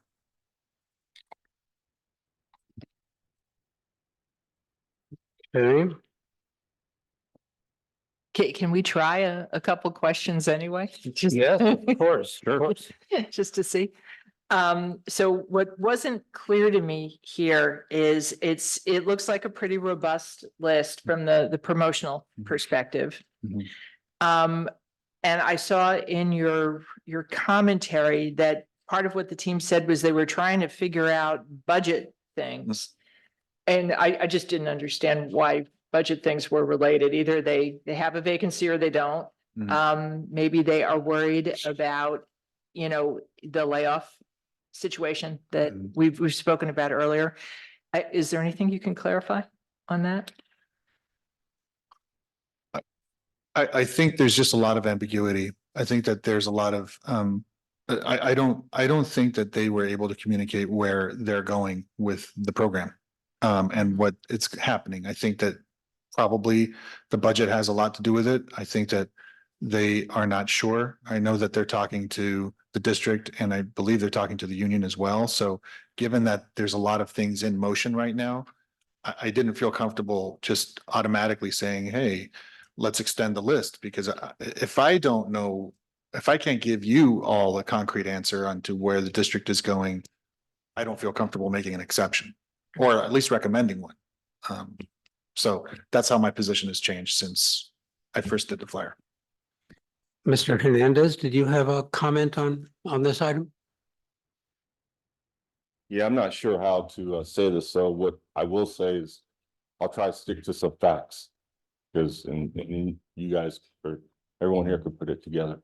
So when the list was first put out, and then we went through the hiring process and they hired for the after school program coordinator, I was able to look at the list, look at who they hired, and just put the pieces together and realize that there was 5 people on the promotional that they did not promote. 4 ranks, two people are in 1 rank. So just by doing the math, it was pretty simple to say that they probably skipped, or, I'm not sure what they did. I'm trying to keep it factual here. So in my head, it was like the math just didn't make any sense. How can you hire somebody from the outside open position and not hire a promotional? They didn't go through. You got to get down to there's only 2 ranks left. Then you could go to the open. That didn't happen. So what I did, Docs, is these are our members. So I called them individually. I had their phone numbers. I went down the list, called all the ones that did not get promoted. 1 person declined. So I left 4 people left. 3 ranks. Was it 4? Yeah, 3 ranks left. So they had to hire at least 1 person. The other people, the 1 declined, the rest said they never received nothing from, they never received an offer for the work. So it was clear by doing the math that they did not, that they went to the open list and bypass what the merit rules say. Then the math doesn't lie. I brought this to the attention of the Personnel Commission, or not the commission, I'm sorry, to the director in an LMC. And actually, I didn't get the response. I just got a response that, hey, we met, we discussed it, and we decided we did the right thing. And I'm like, okay, but the math doesn't lie. The reason why I'm standing up here today is saying, you know, we already, in my opinion, you did the wrong thing once, and now you're gonna do it again by not keeping this list. There was obviously a list. And to say that, well, we don't know what they're gonna do with the program, doesn't make any sense. Why does it matter if you have a list or not, what you're doing with the program? Meaning that if you're gonna get rid of the program, it doesn't matter if you have a list. If you're gonna keep the program, then it does matter. So I would recommend that you extend the list. You still have 5 people. The one person who declined it, they might going forward, they might accept it. So you still have 4 ranks sitting there. And and then one other thing, fact, that there's at least 2 positions right now, coordinator positions that are open. That are not being filled. And if I believe so, if you read the merit rules, they should be filled. So why would you get rid of the list? So you can create a new list and then fill it? We should be filling that position today. These promotionals, they're in the system already. You could literally call them up and you could have them in that position tomorrow. So I don't understand why we wouldn't do that. Like I said, I try to keep it more factual. I could sit here and go on what I think is going on. I think it's pretty clear what's going on. But those are the facts. Thank you. Thank you, Mr. Hernandez. Thank you. Thank you. Comments from commissioners? One other Go. question, if I might. I see that the list, you know, that is included with the item expires in April of 2024. Which means we don't actually need to act on it today. We have the March meeting if we want to act on it. And I would actually just like to understand better if there really are 2 openings, we have an opportunity, it would seem, to, you know, call the supervisors for these positions and understand what their intentions are. Are they waiting for the March 15th, you know, layoff list or something else? Or, you know, are they planning to fill these, or what's going on? I've asked all those questions. I didn't get answers that were because I did notice that, you know, what happened to the 2 people that quit, there should be PAFs. I haven't seen them. But fact is, we're not the hiring authority, so. No, you know, we're not, but Yeah, you know, but one. I would, what I wish to happen and what I can make happen are 2 different things. I think that if I don't have information for you, I'm not comfortable making a recommendation one way or the other. Mhm. I do think that it's a very good point, Commissioner Goldstein. We do have perhaps another meeting to discuss this, and maybe by the next meeting, I can have more information to make a more informed decision, but in the absence of information, I don't feel comfortable making a recommendation. I'm not sure what level you were able to talk to, you know, when you were Mhm. doing your due diligence. If you couldn't get a straight answer, it would seem to me you want to go to the next level or the next level until someone can give you a straight answer, you know, right up the chain of command until we get a clear response. You know, I'm not sure what to say either. No, I mean, it just to be clear, I mean, if I just want everyone in this room to understand, if I don't have information that's conclusive and I don't have the information on where this is going in terms of the position, because I'm not provided that information, it's the same with anything. If I don't have information that I can base a recommendation on, then I really don't feel comfortable making a recommendation. Understood. Yeah. Understood. I think because we have the time, whatever hung up the first discussion, it seems to me that a good thing to do is, you know, to go the next level up and, you know, just give them a chance to represent. Well, I'll give you my views. My views are, number one, that this is, I don't know what harm extending the list would have. We have what sounds like qualified promotional candidates. We have quite a few qualified promotional candidates. We should be hiring the qualified promotional candidates. And so to allow the list to expire so that we just have to go through the process again and force everybody to reapply, and maybe we'll get more promotional candidates, maybe we'll get fewer. I frankly don't need a whole lot more information.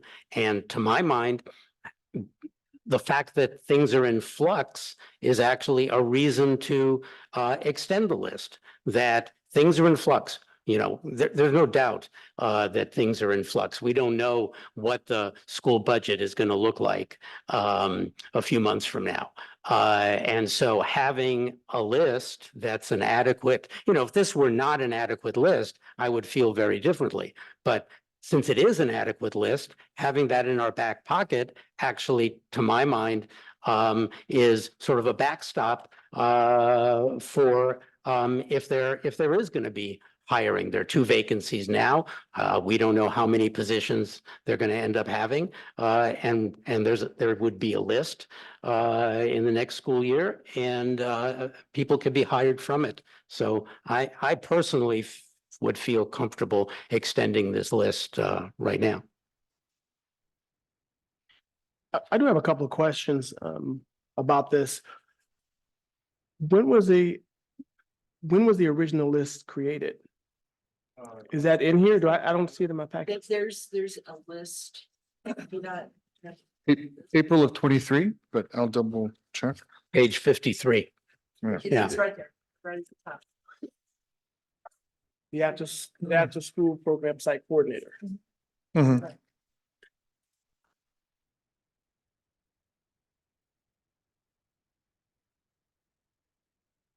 So this list was created April 13th, 2023. It expires April 12th, 2024. Right. And Charlie, what was your reasoning for being soft on extending it? That was, could you recap? I'm not opposed to extending it. I'm not recommending to not extend it. What I'm saying is I don't feel comfortable enough to make a recommendation. My initial flyer was based on what I believed to be information that, after talking to the managers and finding out more information, I don't feel secure with what my original recommendation was. So like I said, I don't have a recommendation at this time. But I'm not against one way or the other. I can't make a recommendation. Got it. My other question is, I don't know if I would ask Mr. Hernandez to come back up, but could you expand on that conversation where someone was hired in this position in the open position? Mr. Hernandez, would you mind coming up and expanding on that a little bit?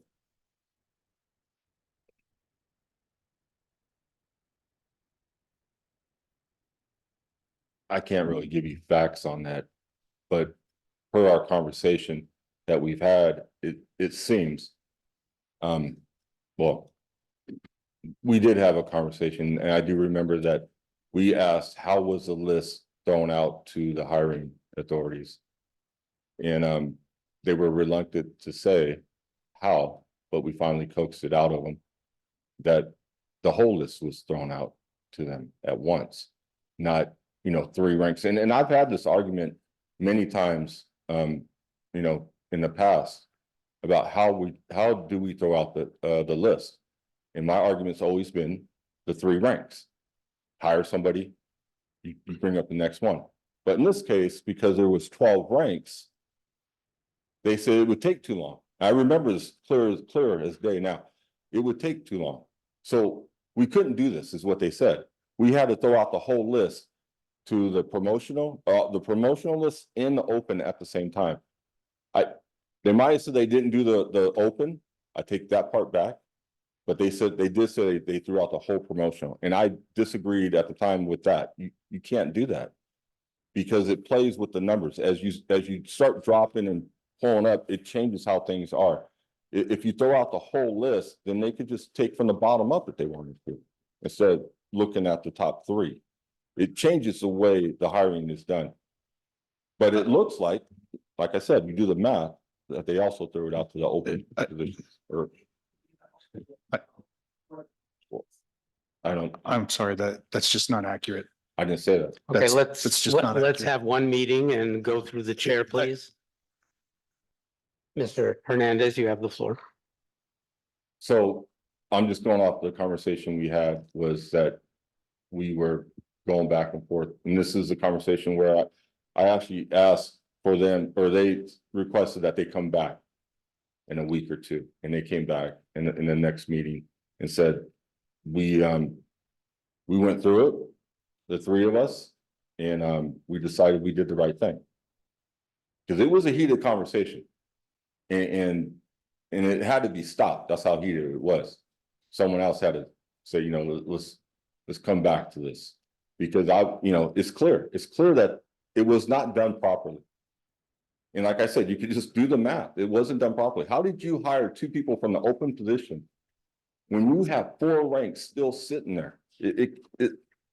So what I do remember was they threw out all the promotions. I can say that. What they did with the open, when they did it, how they did, I'm not sure. But by the math, they at some point they did it. So they bypassed the 4 ranks in promotional. And yeah, I'll stop. So we're talking about the list right here I have in front of me, the after school program coordinator approved last year. They hired 2 people off the open list, Yes. off this list right here, what I'm Yes. looking at, with the 12 rank, with 12 promotional in front of you, someone off the open. One of the vacancies is, I believe, from that open position. So they left. I'm not sure how, but. So they hired one of the open, and they're no longer in that position. That's all I know. Okay. So, Well, it seems to me that the question that Mr. Hernandez raises about, and I think actually Commissioner Goldstein asked the same related type of question, having to do with, okay, how do we certify? Because it's the job of the Personnel Commission through the executive director to certify employees or applicants to the hiring authority. And those are supposed to be the top 3 ranks. And that is true. And with promotional being at the top of the list. And that's also true. I think that the education code, I was just looking at our merit rules, it doesn't address it, but I'm almost sure that the education code, which I don't have in front of me, but the education code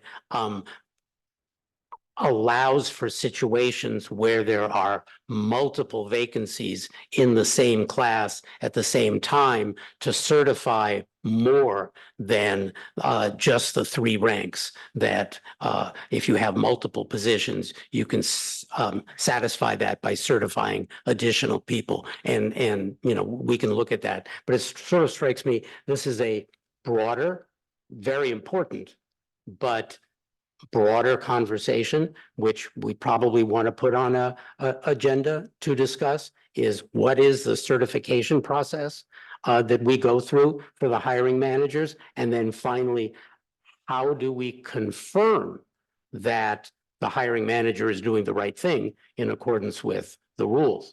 But I'm not sure it's necessary, from my standpoint, necessarily relevant to the decision about whether we extend this list or not. Agreed, it might not be relevant, but I still have a question that needs to be answered. Certainly. So Charlie, from this list, from your recollection, why did I'm asking first, did the administrators get this full list as I'm looking at it today, promotional and open? So just to be clear, I don't ever want to interrupt anyone who's speaking, but when things are erroneous or not true, I have to say something. We did not give the whole list.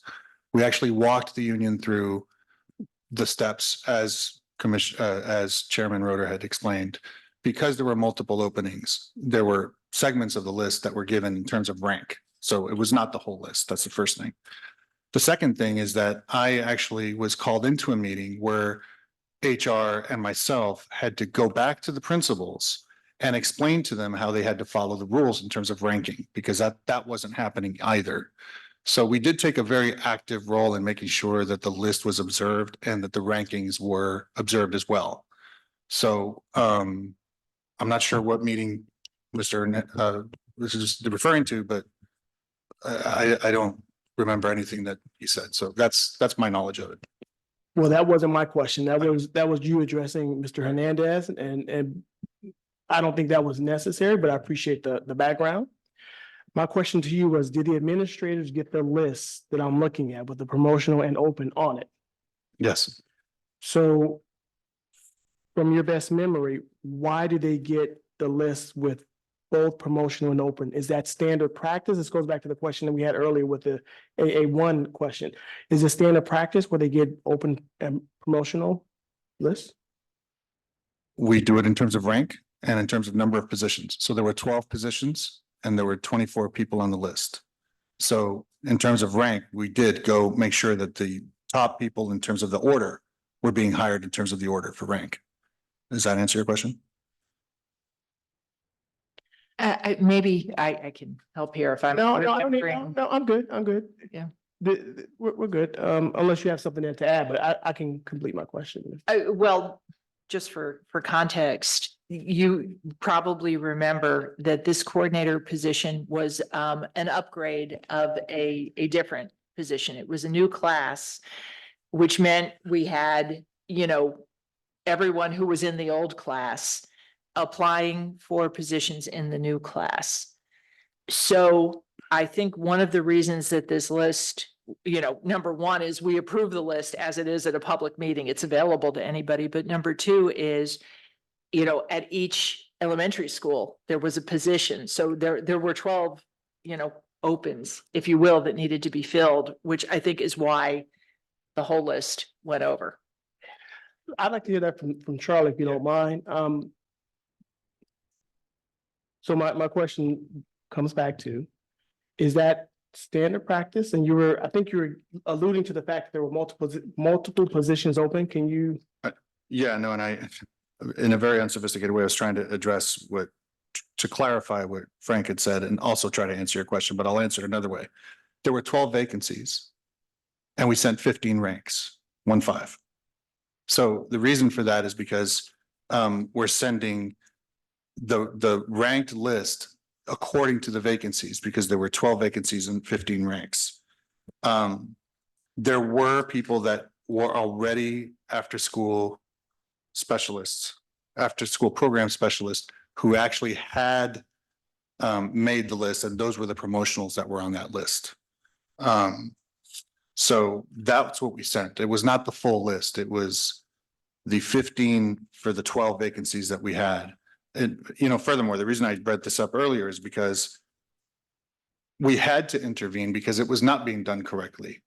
What initially had happened was that the principals wanted to hire the after-school specialist that they had at their site. And we had to intervene to say, no, that's not how that works. You actually have to hire in terms of rank, in terms of promotion. So that's why I remember the list so vividly, because we had to go back and make sure they did it correctly. I hope the commission and you guys, Charlie, don't take this as being rude, but I want to stay and stick to the questions, because if not, this gets extended. Okay. So, I appreciate the background. If I need it, I'll ask. I appreciate it though. But I'm still trying to get an understanding. So we had 12 openings and 15 ranks. So as a principal, when did I see ranks? When did I see the open list? When did I'm a principal, I'm looking to hire for this position. When did I get to see these last open positions? Was it after the first 3 positions were filled? Was it initially? When did I see these names as an option for me to hire? We sent, I guess I'm not understanding. So are you asking in terms of the order? When did we send the principals in order, or? Yes, well, as the administrator, when I'm ready to hire and interview, when did I see the names of the? Okay, so now I understand what you're asking. So because this was a position that was created actually for the after-school program from the central office, the managers that Christy and Lisa, it was Lisa's program. They were the ones that were sent the list in order to coordinate with the principals for the rank. But again, going back to what I said earlier in the background, you don't want to hear it, but we sent Christy and Lisa the list to make sure they coordinate with the principals in terms of rank. So we explained it to them, we explained how it worked, and we had to intervene because it wasn't done correctly. That was my whole point with the background. But we sent it to the central office folks to coordinate with the principals and make sure that they followed the rule. So I get it. We did our job as a personnel commission, but we're not sure what the principals saw. We're not sure. We think they should have seen the promotional, but we're not. Well, I know I had to intervene, so I know something went wrong, but I don't know exactly who and when. Okay, all right. I appreciate that explanation. Thank you. I just needed some understanding I understand. of this list. It's complicated. I wish I could give you a clearer answer initially, but I wanted to make sure you had some background too. Okay, thank you, Mr. Carter, very much. Hold on one second, Ms. Goldstein. So Real quick. hold on one second. So just as a time check, this discussion, it's an important and in-depth discussion, taking longer than we anticipated, which is fine. But we have another important agenda item coming up, and then we have a closed session. So just so the commissioners are aware, it may not be possible to do all of those things in the time that we have, although we do have plenty of time. It's 6:21. So we have more than an hour to go. That's one. Number two, Mildred, if you could be patient for just a second, because Frank has had an opportunity to address us once, which is great. But I see that Assistant Superintendent Samantha Tobias Espinoza has had her hand up for a while. So I think in fairness, it's her turn now. So Samantha, do you want to go ahead? Yes, I just wanted to share that the district has no disagreement with extending this list. What we do have going on is a potential reorg. And so our concern from the district's perspective is not wanting to fill these two currently vacant positions while we're still considering what's going to happen with that. I do understand the need to fill. They have not been vacant for very long. One of them, I believe, was over winter break, and the other one was in January or February, early February, where they became vacant. So we're not talking about something that we've had sitting vacant for a long period of time and we're just ignoring it. I wanted to clarify that piece. I think the other piece that would be a discussion that could be had another day as a follow-up to this is when we do have something like 12 positions that are all brand new, all open at the same time, is how do we figure out what names go forward first? Because as you've said, we would want to only give 3 names or 3 ranks for each one, or only give the promotional. And there isn't a clear factor of what we would use to prioritize which of those 12 would get the list first out of the others, especially when truly the hiring manager is the same person for all of them, which was Christy Resignio. That being said, I just wanted to make sure that I shared that the district does not have a objection to extending this list. Thank you. Thank you very much, Samantha. And I'll make one more comment and then call on you, Mildred. With respect, I think, to Mr. Carter's, very perfectly justified points and questions on this, having to do with sort of standard practice.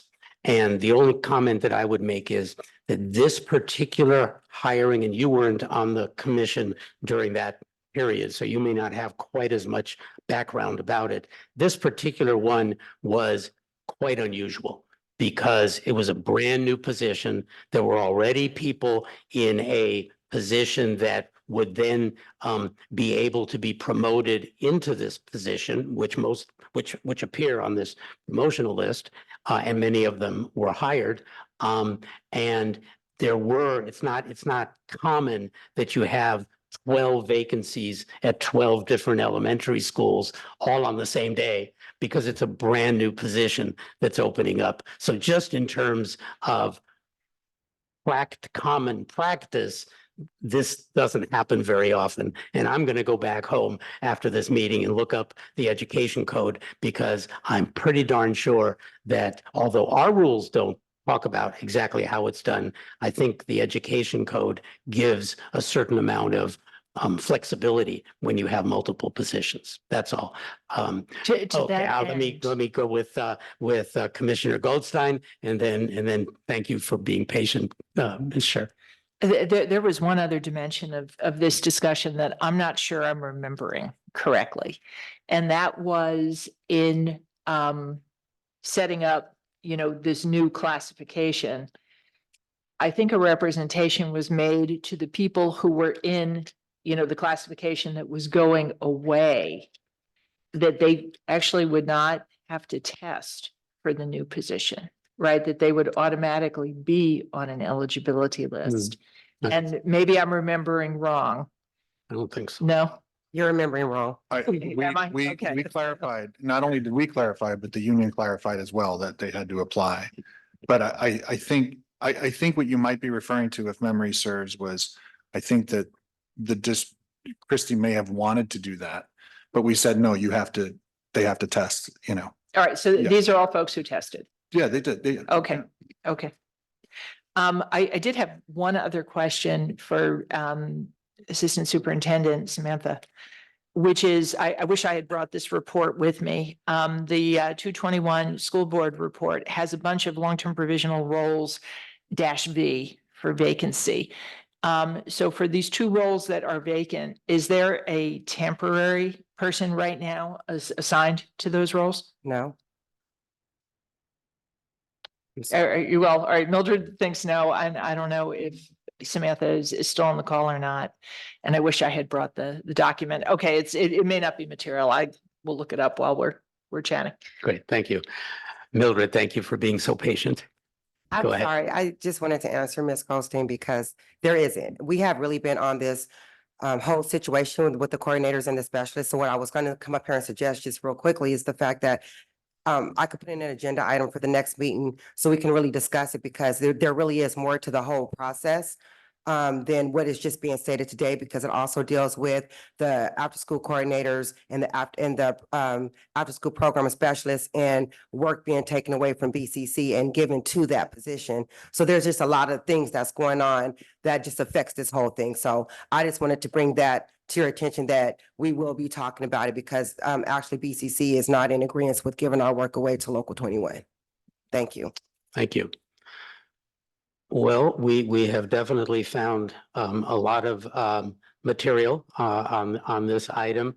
I sort of still go back to the original point in I don't see any harm and I only see benefit in extending this list. So at this point, I'm going to go ahead and make the motion to extend this eligibility list for after-school program site coordinator for 1 year, beginning April 12th, 2024, and ending, I guess, April 12th or 13th, whatever, 2025.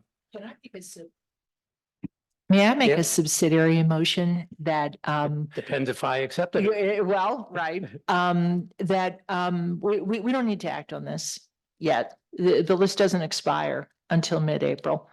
And, I don't necessarily disagree with your reasoning, but I feel like I'd like a little more information. So, this would be something where we could extend this motion until after we hear the item in March. That way, I feel like we have the opportunity to hear whatever else we're going to hear on this. Well, with all due respect, I'm not going to accept that subsidiary motion. I think we have, me personally, think we have enough information. So I'm going to call the question Mr. Castillo, could you call the roll? Yes, Chairman Ritter. Yes. Vice Chair, Mr. Carter, Yes. Commissioner Goldstein, No. Okay, the motion passes 2-1 and the list is extended for an additional year. Thank you. All right, now we are on item 8D. Let's see. We started at 4:30, at 6:30. I'm going to take a 5-minute recess. We'll be back in 5 minutes.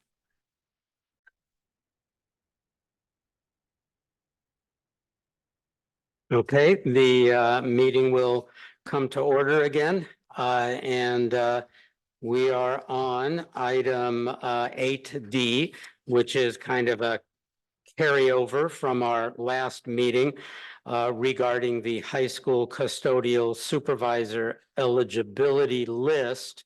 Let me just provide a little tiny bit of background and see if I'm correct as to where we stand here. So at the last meeting, on a vote of 2-1, the commission decided to allow any applicants who had scored 70 or above on the written test to go ahead and be part of the oral panel before certifying the full eligibility list. We also said that we wanted to reconstitute the original panel for that purpose. And my understanding is that Mr. Castillo and Aaron and staff have been working diligently to try to reconstitute that oral panel. However, one of the panel members is not available, can't be reached, I guess, I'm not sure, but is not available. And so it's been brought back to the commissioners to determine where do we go from here? How do we continue to implement the motion that we made last meeting and what we need to do about it? Mr. Castillo has very helpfully provided 3 potential options for us. There may be others that the commissioners can think of. So that's the summary. Mr. Castillo, did you want to add anything to that summary? Please feel free to do so. the only thing I wanted to add is I do want us to, as long as we're not doing the closed session, I would like on record to make sure that we review the rules because that did not happen the last meeting. And I would really like to look at the flyer. I'd like the commission to consider the flyer. I'd like the commission to read through and have a discussion on the rules and how they pertain to the case, if at all possible, or at least take a minute to read it and make sure that we have every assurance that my recommendations are read and that we can have a conversation about them. But other than that, no, I don't have anything to add to the recommendations. Okay, thank you. Maybe we'll hear from the commissioners first, if they would like to do so, and then hear from anyone else who would like to speak on this topic. So Commissioner Carter, do you have any comments? Well, I think it would be valuable to hear Charlie's input to make sure we don't miss anything in our discussion. Is there, you want to make sure your suggestions and the mirrored rules have been touched upon? So, I mean, feel free. I would appreciate your input on those areas before we get started. Yes, that makes a lot of sense. You want to go ahead, Mr. Castillo? Sure, of course. Well, my input, I think that the first thing that is very important to note is that not only is the method we use to score the industry standard, it's actually was changed. You heard from Patty earlier today.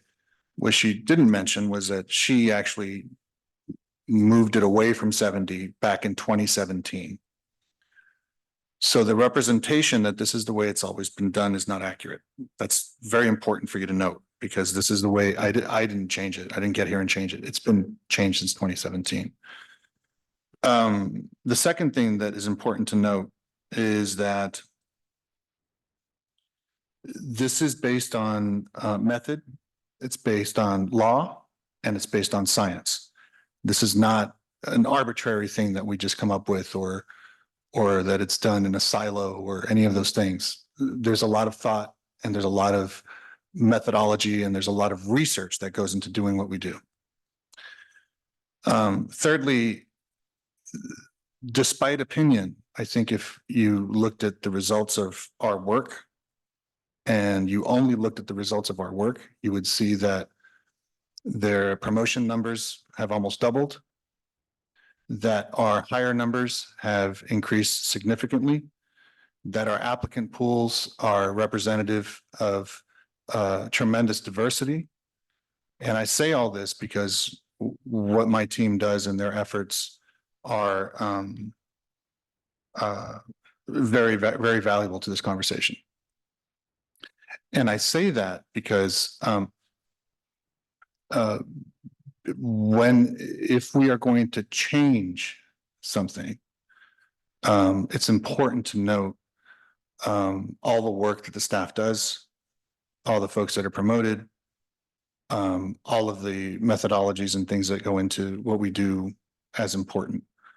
That said, the other thing I wanted to make sure that we clarify, or at least the commission clarify, is this being done for an individual, or is this being done because there's a problem with the exam? And I think that needs to be clarified, because Mr. Lewis's name was mentioned, and the action was based on my understanding on Mr. Lewis. We have not made an exception in this body for an individual. We have made exceptions when exams have not actually resulted in what the commission's goals were. The union did not demonstrate a failure on the part of the exam. They did not demonstrate that something went wrong. They did not demonstrate that appeal was missed, nor did they demonstrate that anyone was not considered or treated fairly. What we're doing is making sure that Mr. Lewis is included on the list.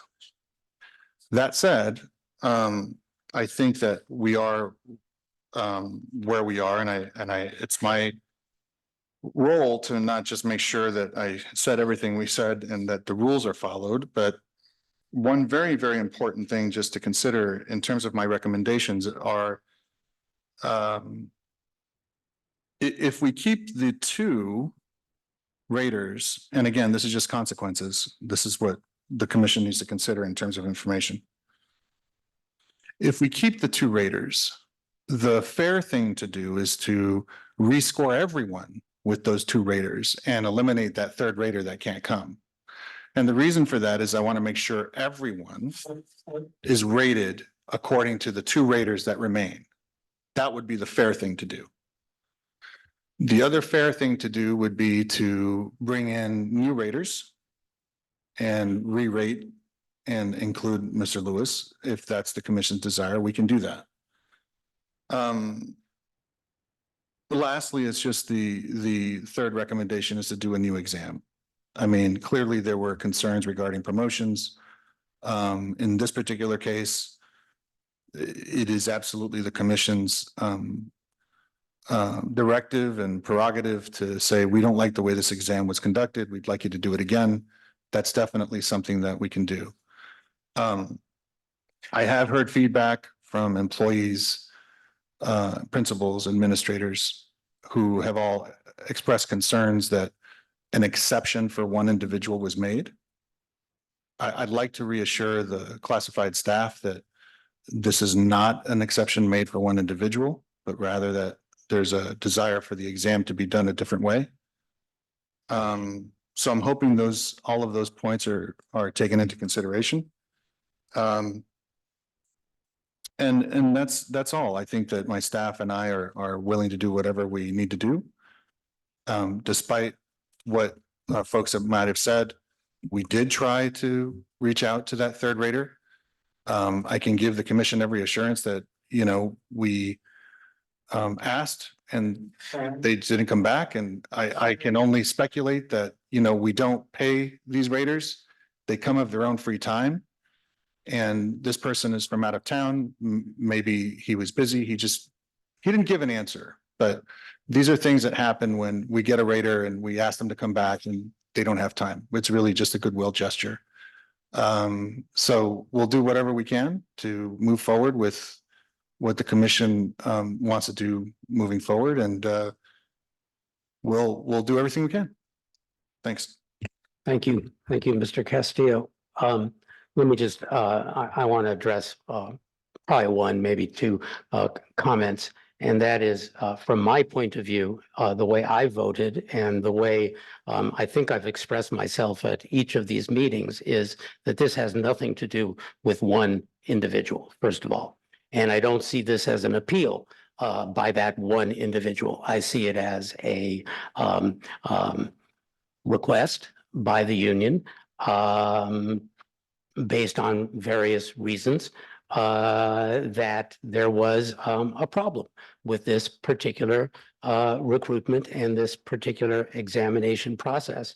And I, for one, go back to that rule 40.200.2, which clearly gives precedence to promotional applicants. And where practicable, the examinations shall be limited to promotional applicants.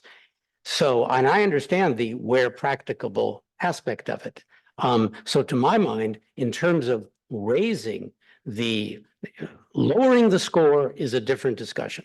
But raising the cutoff score, to my mind, has to be done for manageability purposes, first and foremost. There might be some ancillary reasons, but primarily manageability of the oral exam. So I can understand situations where 30, 40, 50, maybe for example, if the administrative assistant position had an oral component to it, which it doesn't, but if it had an oral component to it, you might not be able to interview 50 applicants. But the statistics on this, if I remember correctly, and I can be corrected by you or by Mildred probably, is that there were 8 who were tested at the oral exam, who got 6 who got over 80%. And then there were an additional 6 that got above 70. And I think they even got above 75, but and so I, for one, voted on this because it wasn't totally clear to me that interviewing 6 and 6, 12 people instead of 6 people was clearly unmanageable. And the result ended up being that a promotional candidate didn't qualify, who seemed to be a very qualified individual, didn't qualify for the oral exam. So that's just in terms of the reasoning, just to express my reasoning for the vote that I have. The second thing is, I'm not sure, it's up to the commissioners, but I'm not sure we need to or want to revisit last month's discussion and decide, that no, we don't want to do this at all. But that's our prerogative, we could. So get off my soapbox. That's it. Let me ask the commissioners if they want to make some comments, since I did, and then Mildred, I'll turn it over to you. Yes, sir. Thank you. I do have a couple of comments. Did you want to? You can go ahead.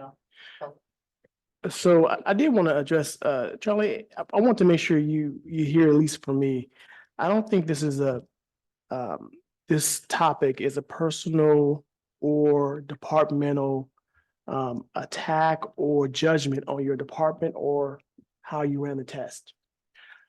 What is apparent to me is change happens. This is the time for the change. It just happened to be this test on this day for this position. It's time for a change, clearly. Has nothing to do with your department or how you ran the test or what decisions you made at the time the test was taken. It just happened to be the catalyst we're using for change. So hopefully you take that away with, but at least directly for me, that I don't think you did anything improper, or I believe you called the third rater. It's just time for a change. And this is the time. So one of the options, I was reading through your options here. One of the options I didn't see on here is using a third rater that was not used before.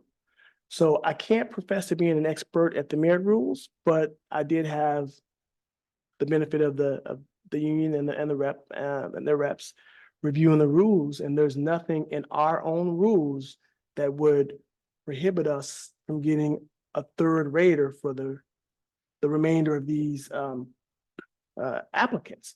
Doesn't violate the rules. It doesn't need to be contacted. We don't need to contact legal. And it would move the commission's wishes forward while still preserving the integrity of the test. And I do want to ask why it wasn't one of your lists, why that option wasn't one of your suggestions. But again, it doesn't really matter. But I would like to make that as a suggestion, if the commission didn't already know, that the third rater is not a violation. If we have a different third rater, it's not a violation of the merit rules, and it doesn't violate the integrity of the test. So that's within our option. It's within our rules to do that. That's my comment. Thank you very much, Mr. Carter. Is that okay? Sure, go ahead.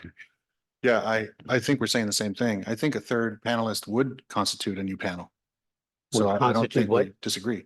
A third new panelist would constitute a new panel, because it would be a different makeup of the original panel. So we agree. I'm not sure. You're saying if a new third rater was brought on. Right. Everyone, first round, and the Right. people who never had the oral would be interviewed by the council. Well, I wouldn't limit it to the 6. I mean, I think that All of everyone should be. Yeah, I don't think you should limit it to 6. And I think, again, the reason that it's constituted as a new panel is because the original panel was a different 3 people. This panel, if we add one, that's fine, but that would constitute a new panel. I think we're saying the same thing. We're not. Okay, We're not. so, all right. I'm only suggesting that the third rater interview the last 6 and keeping the rest of the applicants intact and not having them re-interview for an oral. Whereas I think your suggestion implies that a new panel could be a completely different set of people, and they'd have to interview the whole list from 70% above. That's the way I understood your suggestion. Yeah, no, okay, so just to clarify the suggestion. So, no, I think adding a new panelist would definitely be a different panel that we started with, even though 2 of the 3 were the same from before. That said, I think where I would not recommend is only to interview half the folks in the pool with a different panel. I think everyone should be included. It creates somewhat, for me, a problem to treat 6 people differently than the other 6. I think everyone should be applied the same way, but. Okay, let's, thank you. Did you want to make a comment, Ms. Goldstein, and then go to Mildred? Sure, just a couple. I appreciate the chair's clarifying his position, because I think we're missing something about the reason we might choose to change a cut score. Manageability is certainly one reason. Candidate quality is the other reason. And that's something that we heard Patty Duell speak to in her comments. When a teacher curves a test, if everybody has done terribly. Sometimes they curve the test so that not everybody fails. At least some people can get a C or a D. And that's when you curve a test down. When you curve a test up, it's because you are looking for the best of the best in the role. Is that appropriate for this particular position is a different question, but there are multiple reasons you would change a cut score. And I think part of the reason the rules leaves it to the discretion of the director or executive director of the commission is because that individual will be weighing all these considerations, candidate quality, as well as manageability issues. So I appreciated your clarification. I hope that we consider both when we consider these questions, candidate quality as well as manageability. The other thing that I feel compelled just to reiterate to this group is that in our rules, 4200.8, we talk about examination weighting, and this is the relative values of both the written exam, the oral exam, or a practicum if there is a practicum. This rule doesn't address whether or not there is a floating cut score. That's in our rules at the discretion of the executive director. So one of the things that I hope that we can all agree on is a floating cut score doesn't violate any rules. It's a discretionary capability that the executive director has. When we post the exams, we talk about the weighted score between the written and the oral, but we don't talk about the cut score. We can't because we don't know if we're going to choose to change the cut score. That said, the other thing I'm mindful of is, clearly this caused a problem. And we talked about transparency, and we talked about jurisdiction, and we've talked about discretion, and we've talked about all these things. And generally in a case like that, I'm inclined for a complete do-over, because the last thing that I'm concerned about is anyone feeling like they were disadvantaged. Which is one of the reasons I think it would be a bad practice to reconstitute a panel to interview only the last 6 folks. Either go with 2 and throw out the third raters' comments on the first 6 and use those same 2 for the next 6. You've calibrated to just those 2 people, and that is something we can do in our rules if we like, or start over. So, after reflection and a little bit of research, that's what stands out to me in this issue. Thank you, Commissioner Goldstein. So before I call on the individuals at the podium, I do want to address some of the points that you made. First, one of the points that I completely agree with is that 40.200.8 does not, it's been brought up in the past, but it does not, I agree with you, does not have anything to do with the cut score or changing the cut score at all. So that's one thing I agree with. I am not, and I think Commissioner Vice Chairperson Carter mentioned this at our last meeting, which is there are sort of 2 distinct issues here. There's this particular examination, which is where we are now, and then there's what do we want to do going forward? And I think we still have to have the discussion about what do we want to do going forward. And that's important. I'm not sure, and I'll keep this part very brief. I'm not so sure that it is appropriate when it comes to the cut score on the written exam to be looking at candidate quality. I have some doubts about that, because I actually think that what the written exam is supposed to do is basically come up with the minimum qualifications that an individual in this position would minimally be able to be competent at. And then there's a score attributed to that. And then you go on to the next phase. It's a funnel. We've got a lot of applicants, and then we got the written, and then we've got the oral after that. And finally, we have the rankings, and the top three are to be interviewed anyway. But that's a discussion, I think, for next time, when we're talking about what to do going forward. The last thing is I'm not convinced that having a different panel, I understand it's a different panel, but that there's anything wrong with having a different panel under these circumstances. I don't think it's a best practice. I don't think we should be doing this on a regular basis to the extent that we have to have, let's say, multiple days of interviewing. We shouldn't have different panels on different days, or different panel in the morning and a different panel in the afternoon. That's not a good practice. We should try to avoid it. But God forbid some member of a panel on the second day at lunch, God forbid, gets hit by a bus, and we've already interviewed 15 people. I'm not so sure we're not permitted to have a substitute panel member interview the last 5, for example, and go forward. I don't see anything in the rules or that forbid that. So that's my 2 cents, and I'll turn it over to Mildred. And is it Paula that's at the podium? Yeah. I'm gonna let Paula speak first. So when I first came to the district in 2003, I was an employee of the commission, administering the examinations and posting the job announcements. At that time, the passing scores were listed on each job announcement. And it was clear to every applicant that you had to pass each section of the exam, whether it be an oral or written exam, with this percentage, 50%, 70% or better, in order to proceed to the next step.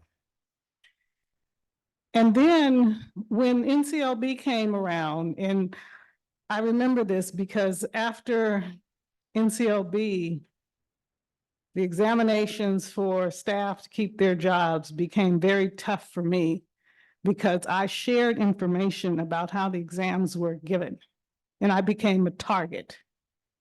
And so the external applicants were required to pass a 3-part exam with 50% or better, while the internal candidates, in order to keep their job to meet the NCLB requirements, were required to pass each individual section with 50% or better.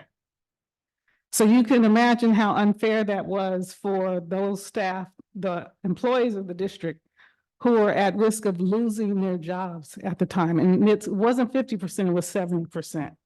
70% or better for each of the 3 sections.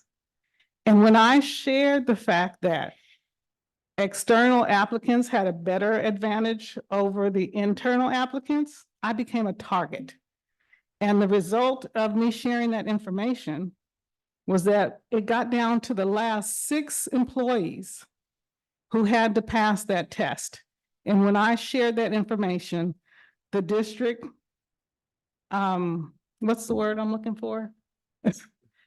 The district gave in and said, okay, these last 6 can keep their jobs. So it's very important that the weight or the passing score be given to staff before, or to applicants, so that they know how much they, or what the passing score should be. Because now my question becomes, when you merge scores, and this is just a general question, when you merge eligibility lists and you are testing different groups, are you maintaining the same process when you either went up or you went down on the curve? So that's my question. That becomes a question for me. So if you administer 3 exams at 3 different times and you merge the list, are you raising, lowering? What curve are you using? Are you using the same curve that you did when you tested the first group? Are you changing it? where's the consistency? And that's why I say that it should be posted beforehand in the examinations so that everyone knows what the passing score is. So that they have an expectation. Thank you. Okay, thank you, Paula. Again, I think that, I think everything that you've said is extremely important, and we definitely need to take them into consideration. I do think this is, as Mr. Carter has pointed out, sort of the part two of this discussion. This agenda item is on the custodial supervisor position, eligibility list, and what do we do about that? But thank you. You know, it's very important information.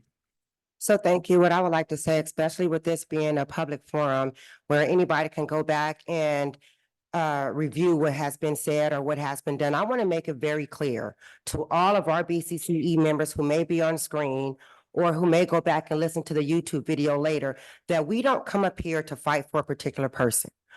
We are here to fight for what's in the best interest of our members. So again, this is not about it being Mr. Lewis or about it being Mr. Lewis. It just so happened to be this situation that says enough is enough.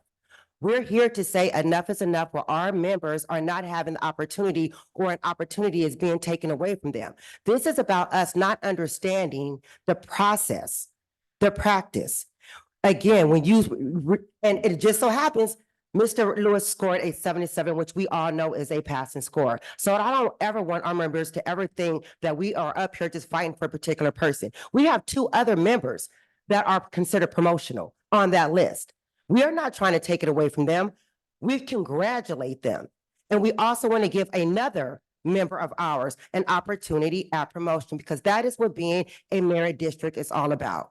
So I just have to really reiterate that. And we've talked about this. We saw Mr. Costello's recommendations and what we're saying, and I'm glad that it was read in 40.200.7A, examination shall be administered objectively and shall consist of at least 2 independent parts. So we know that there are 2 people that are available to interview these 6, because we didn't ask for just Mr. Lewis to be interviewed. We asked for anybody that scored between 70 and 79. So there's no way that we could just be making this be about one person. I can also stand up here and say that I've had supervisors and managers says, man, what's taking so long? If the score was never changed, we wouldn't even be here. We would have received the list by now, could have hired. So, I mean, I just don't appreciate things being said against the union as if we are doing something for one person and that we are not doing what's in the best of all our members. And I'm going to say all again.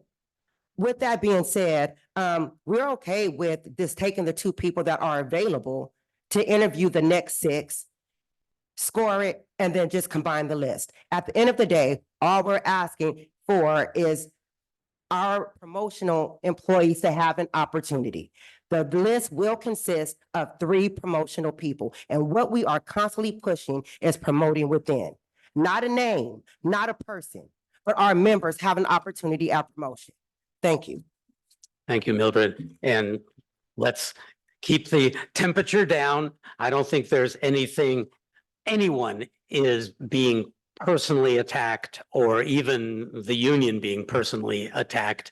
That, I mean, I appreciate Mildred making the statement to her membership, which is totally appropriate. But I don't think anybody here is attacking anyone, or certainly not attacking the union. I think we're all trying to do what's right, it seems to me. So I don't know what the very best approach is. I mean, frankly, I think your approach number 4, which Mr. Carter, which I thought of as well, does make sense to me. I think that the approach that Ms. Scher was describing, although I don't think she was saying this, but I would imagine if we use 2 raters for the next group of 6, instead of that 3rd rater, I kind of think that Mr. Castillo's, it's not exactly a recommendation, but his option is a correct one, that we would probably need to eliminate that rater from the other 6 to have a fair score. So I'm a little bit actually leaning toward your, Mr. Carter, your recommendation or suggestion number 4, which is we just find a third rater and use that individual for the remaining 6. I don't think that that violates anything that I'm aware of. But discussion by the commissioners. Yeah, I think this is a good time for discussion, as long as we keep it, just remind, everyone that this is, what's on the agenda is how, the commission's already made the decision to move forward on the testing, on the reevaluation of the list, or, I'm not getting the wording right, but so now we're discussing options on how to move the commission's wishes forward. We have 3 suggestions from Charlie, and if there are any other suggestions on how to move the commission's wishes forwards, I think this is the time for the commissioners to discuss that. I've made mine, and I think that is, from what I can tell, it does not violate our rules at all. By adding a third rater, because we still have 2 of the original, adding a third rater, and not, that won't impact the people who've already tested. And we use that third rater to complete the oral exams for the remainder on the remainder of the list. I see. Would you mind, Ms. Goldstein? I see that Erin has her hand up and maybe she has some important information to add. So please go ahead, Erin. I don't know how important it is, but I do think that if we're concerned about fairness, and just keeping in mind that every rater rates very differently at times. And so that third rater can rate very differently than what the original third rater, what they use as their own standards for rating. So I agree with the recommendation by Charlie and even what Mildred mentioned, that it seems like the most consistent and fair thing to do would be to use the 2 raters that we've already used that are available, because we only need 2 and they are available, to help out with, to be part of that panel for the remainder 6 of the 6. And yes, it would mean though that we would have to retabulate scores for the originals, because we would want to eliminate the scores that third rater provided, to make it completely fair. But using a completely different rater for some, and that could be very, very inconsistent, because sometimes we have, it's actually often the case where one rater will provide just very low scores, and then another rater provides very high scores. And that happens more frequently than anything. So one consistently is scoring very low, one consistently is scoring very high. And so if we combine 2 different raters who could have 2 totally different perspectives, it might be problematic. Seems to me, in my point of view, and again, what you have all suggested has never been past practice before. To, that's why we always try to secure 3, because we have had circumstances where a third rater just cancels last minute, but we still have 2 that can provide their ratings. We will not, or when someone's had to leave early, we will not use those scores. So this has, hasn't come up very often, but when it has, we don't just invite a third rater to fill in for a different rater, to not make it so inconsistent. Thank you very much, Erin. And from my perspective, I think I'm leaning toward Erin's suggestion as being the best approach to implement the commission's wishes. But anybody? I'll say that I agree with what Erin has said, and I think we would be wise, if we're going to reconstitute this, to defer to the commission's staff's expertise on this. My final word is the least amount of disruption, I think, would be the best way to go. And fairness is given by the person who considers it fair. And what we have to go by are our rules, and our rules allow it. And our rules state that having a third grader is fair. A different third grader is fair. But moving forward, as long as we get to a place where we can move past this, I think I'm okay with that as well. I would prefer having a third grader so we don't disrupt the people who've already tested. I think that's another issue we're creating for ourselves if we disrupt their tests, because removing the third grader from their scores will ultimately adjust their scores and their ranking. And that's not our goal here. They worked hard, they tested, and they did well. Our rules allow us to have a third grader because our one's missing. It just happens to be that one's missing. So I believe this is the fairest route. Keeping those people intact and interviewing the rest with the replacement. Well, I don't know if it's time for a motion. If it is, I would make one. And that is to agree with Aaron, with all due respect, that we utilize the 2 raters that we have for the remaining 6, and that we throw out that rater's scores for the other 6 who have already been tested. And then we combine their scores, we recalibrate, and finally achieve an eligibility list for this custodial supervisor position. That would be my suggestion if it's time for a motion, but I second. oh, so I guess it is time for a motion. Okay, Mr. Castillo, could you do the roll? I'll do the roll and then I'm gonna need direction. Okay, Chairman Roder, yes, Vice Chairperson Carter, Yes. Commissioner Goldstein, Yes. okay, the motion passes unanimously. Please ask for your clarification. I just want to make sure I get this right. And thank you for your patience for having another meeting, because again, I leave here and what you tell me to do, I will do. So the way I understand it, we're going to use the 2 raters. We are not getting a third rater. We are going to use the 2 raters to go back and interview the 6 people that have not been interviewed so far.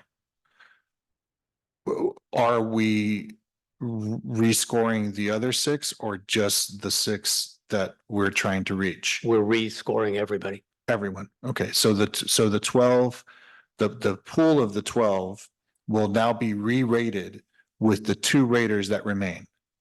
Yes, I understand the Thank you. direction. Thank you. that's the motion. Okay.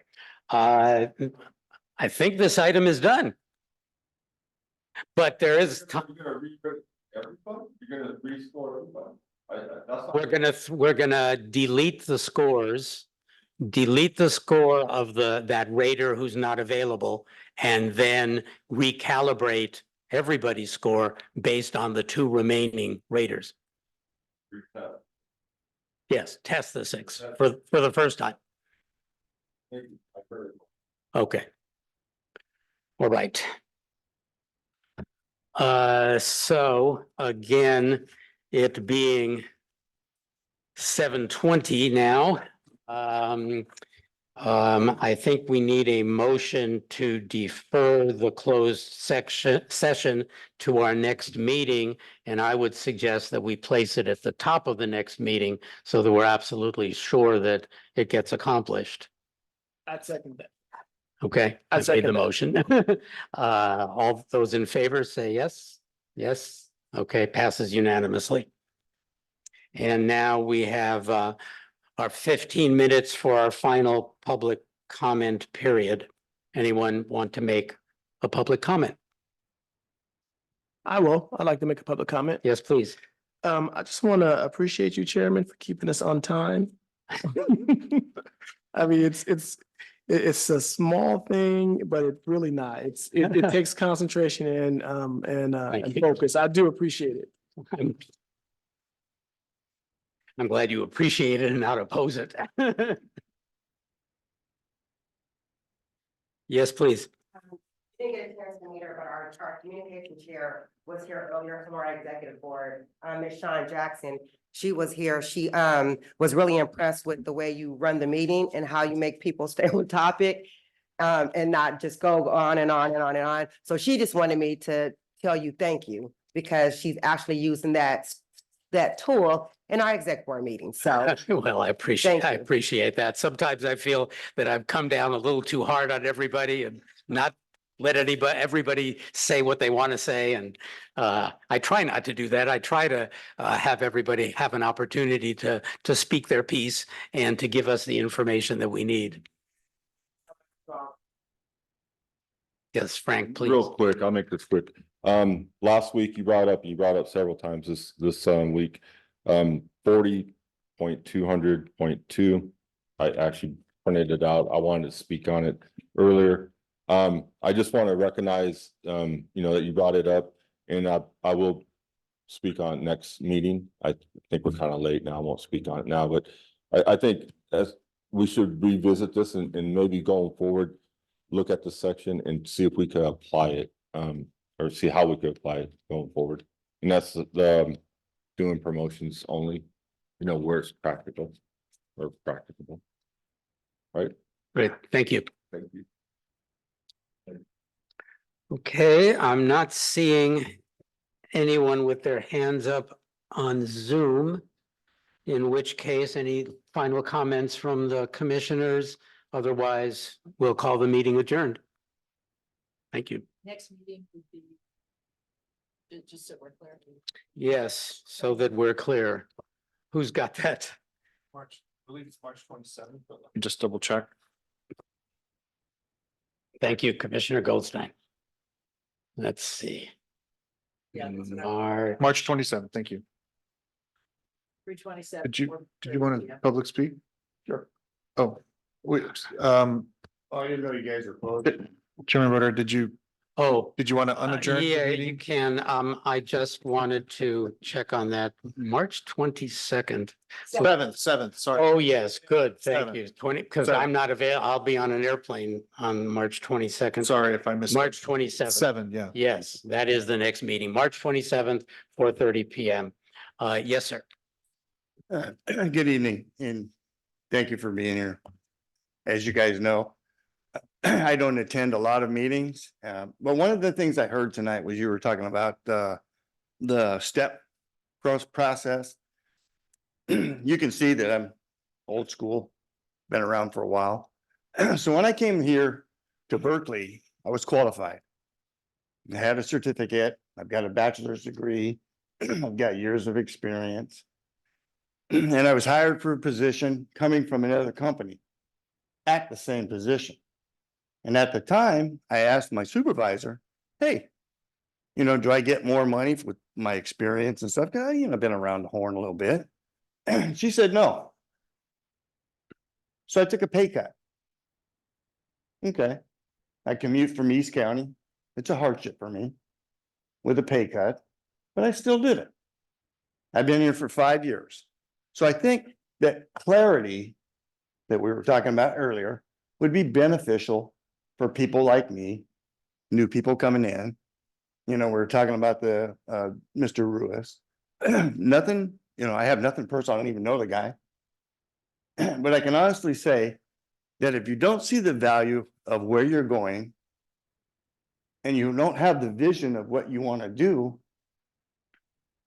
maybe you should do something else. Just my 2 cents worth. Great. Thank you. Thank you very much for that input. All right. You guys have a great evening. Thank you. You too. All right. Seeing nothing and no one else, we will call the meeting adjourned.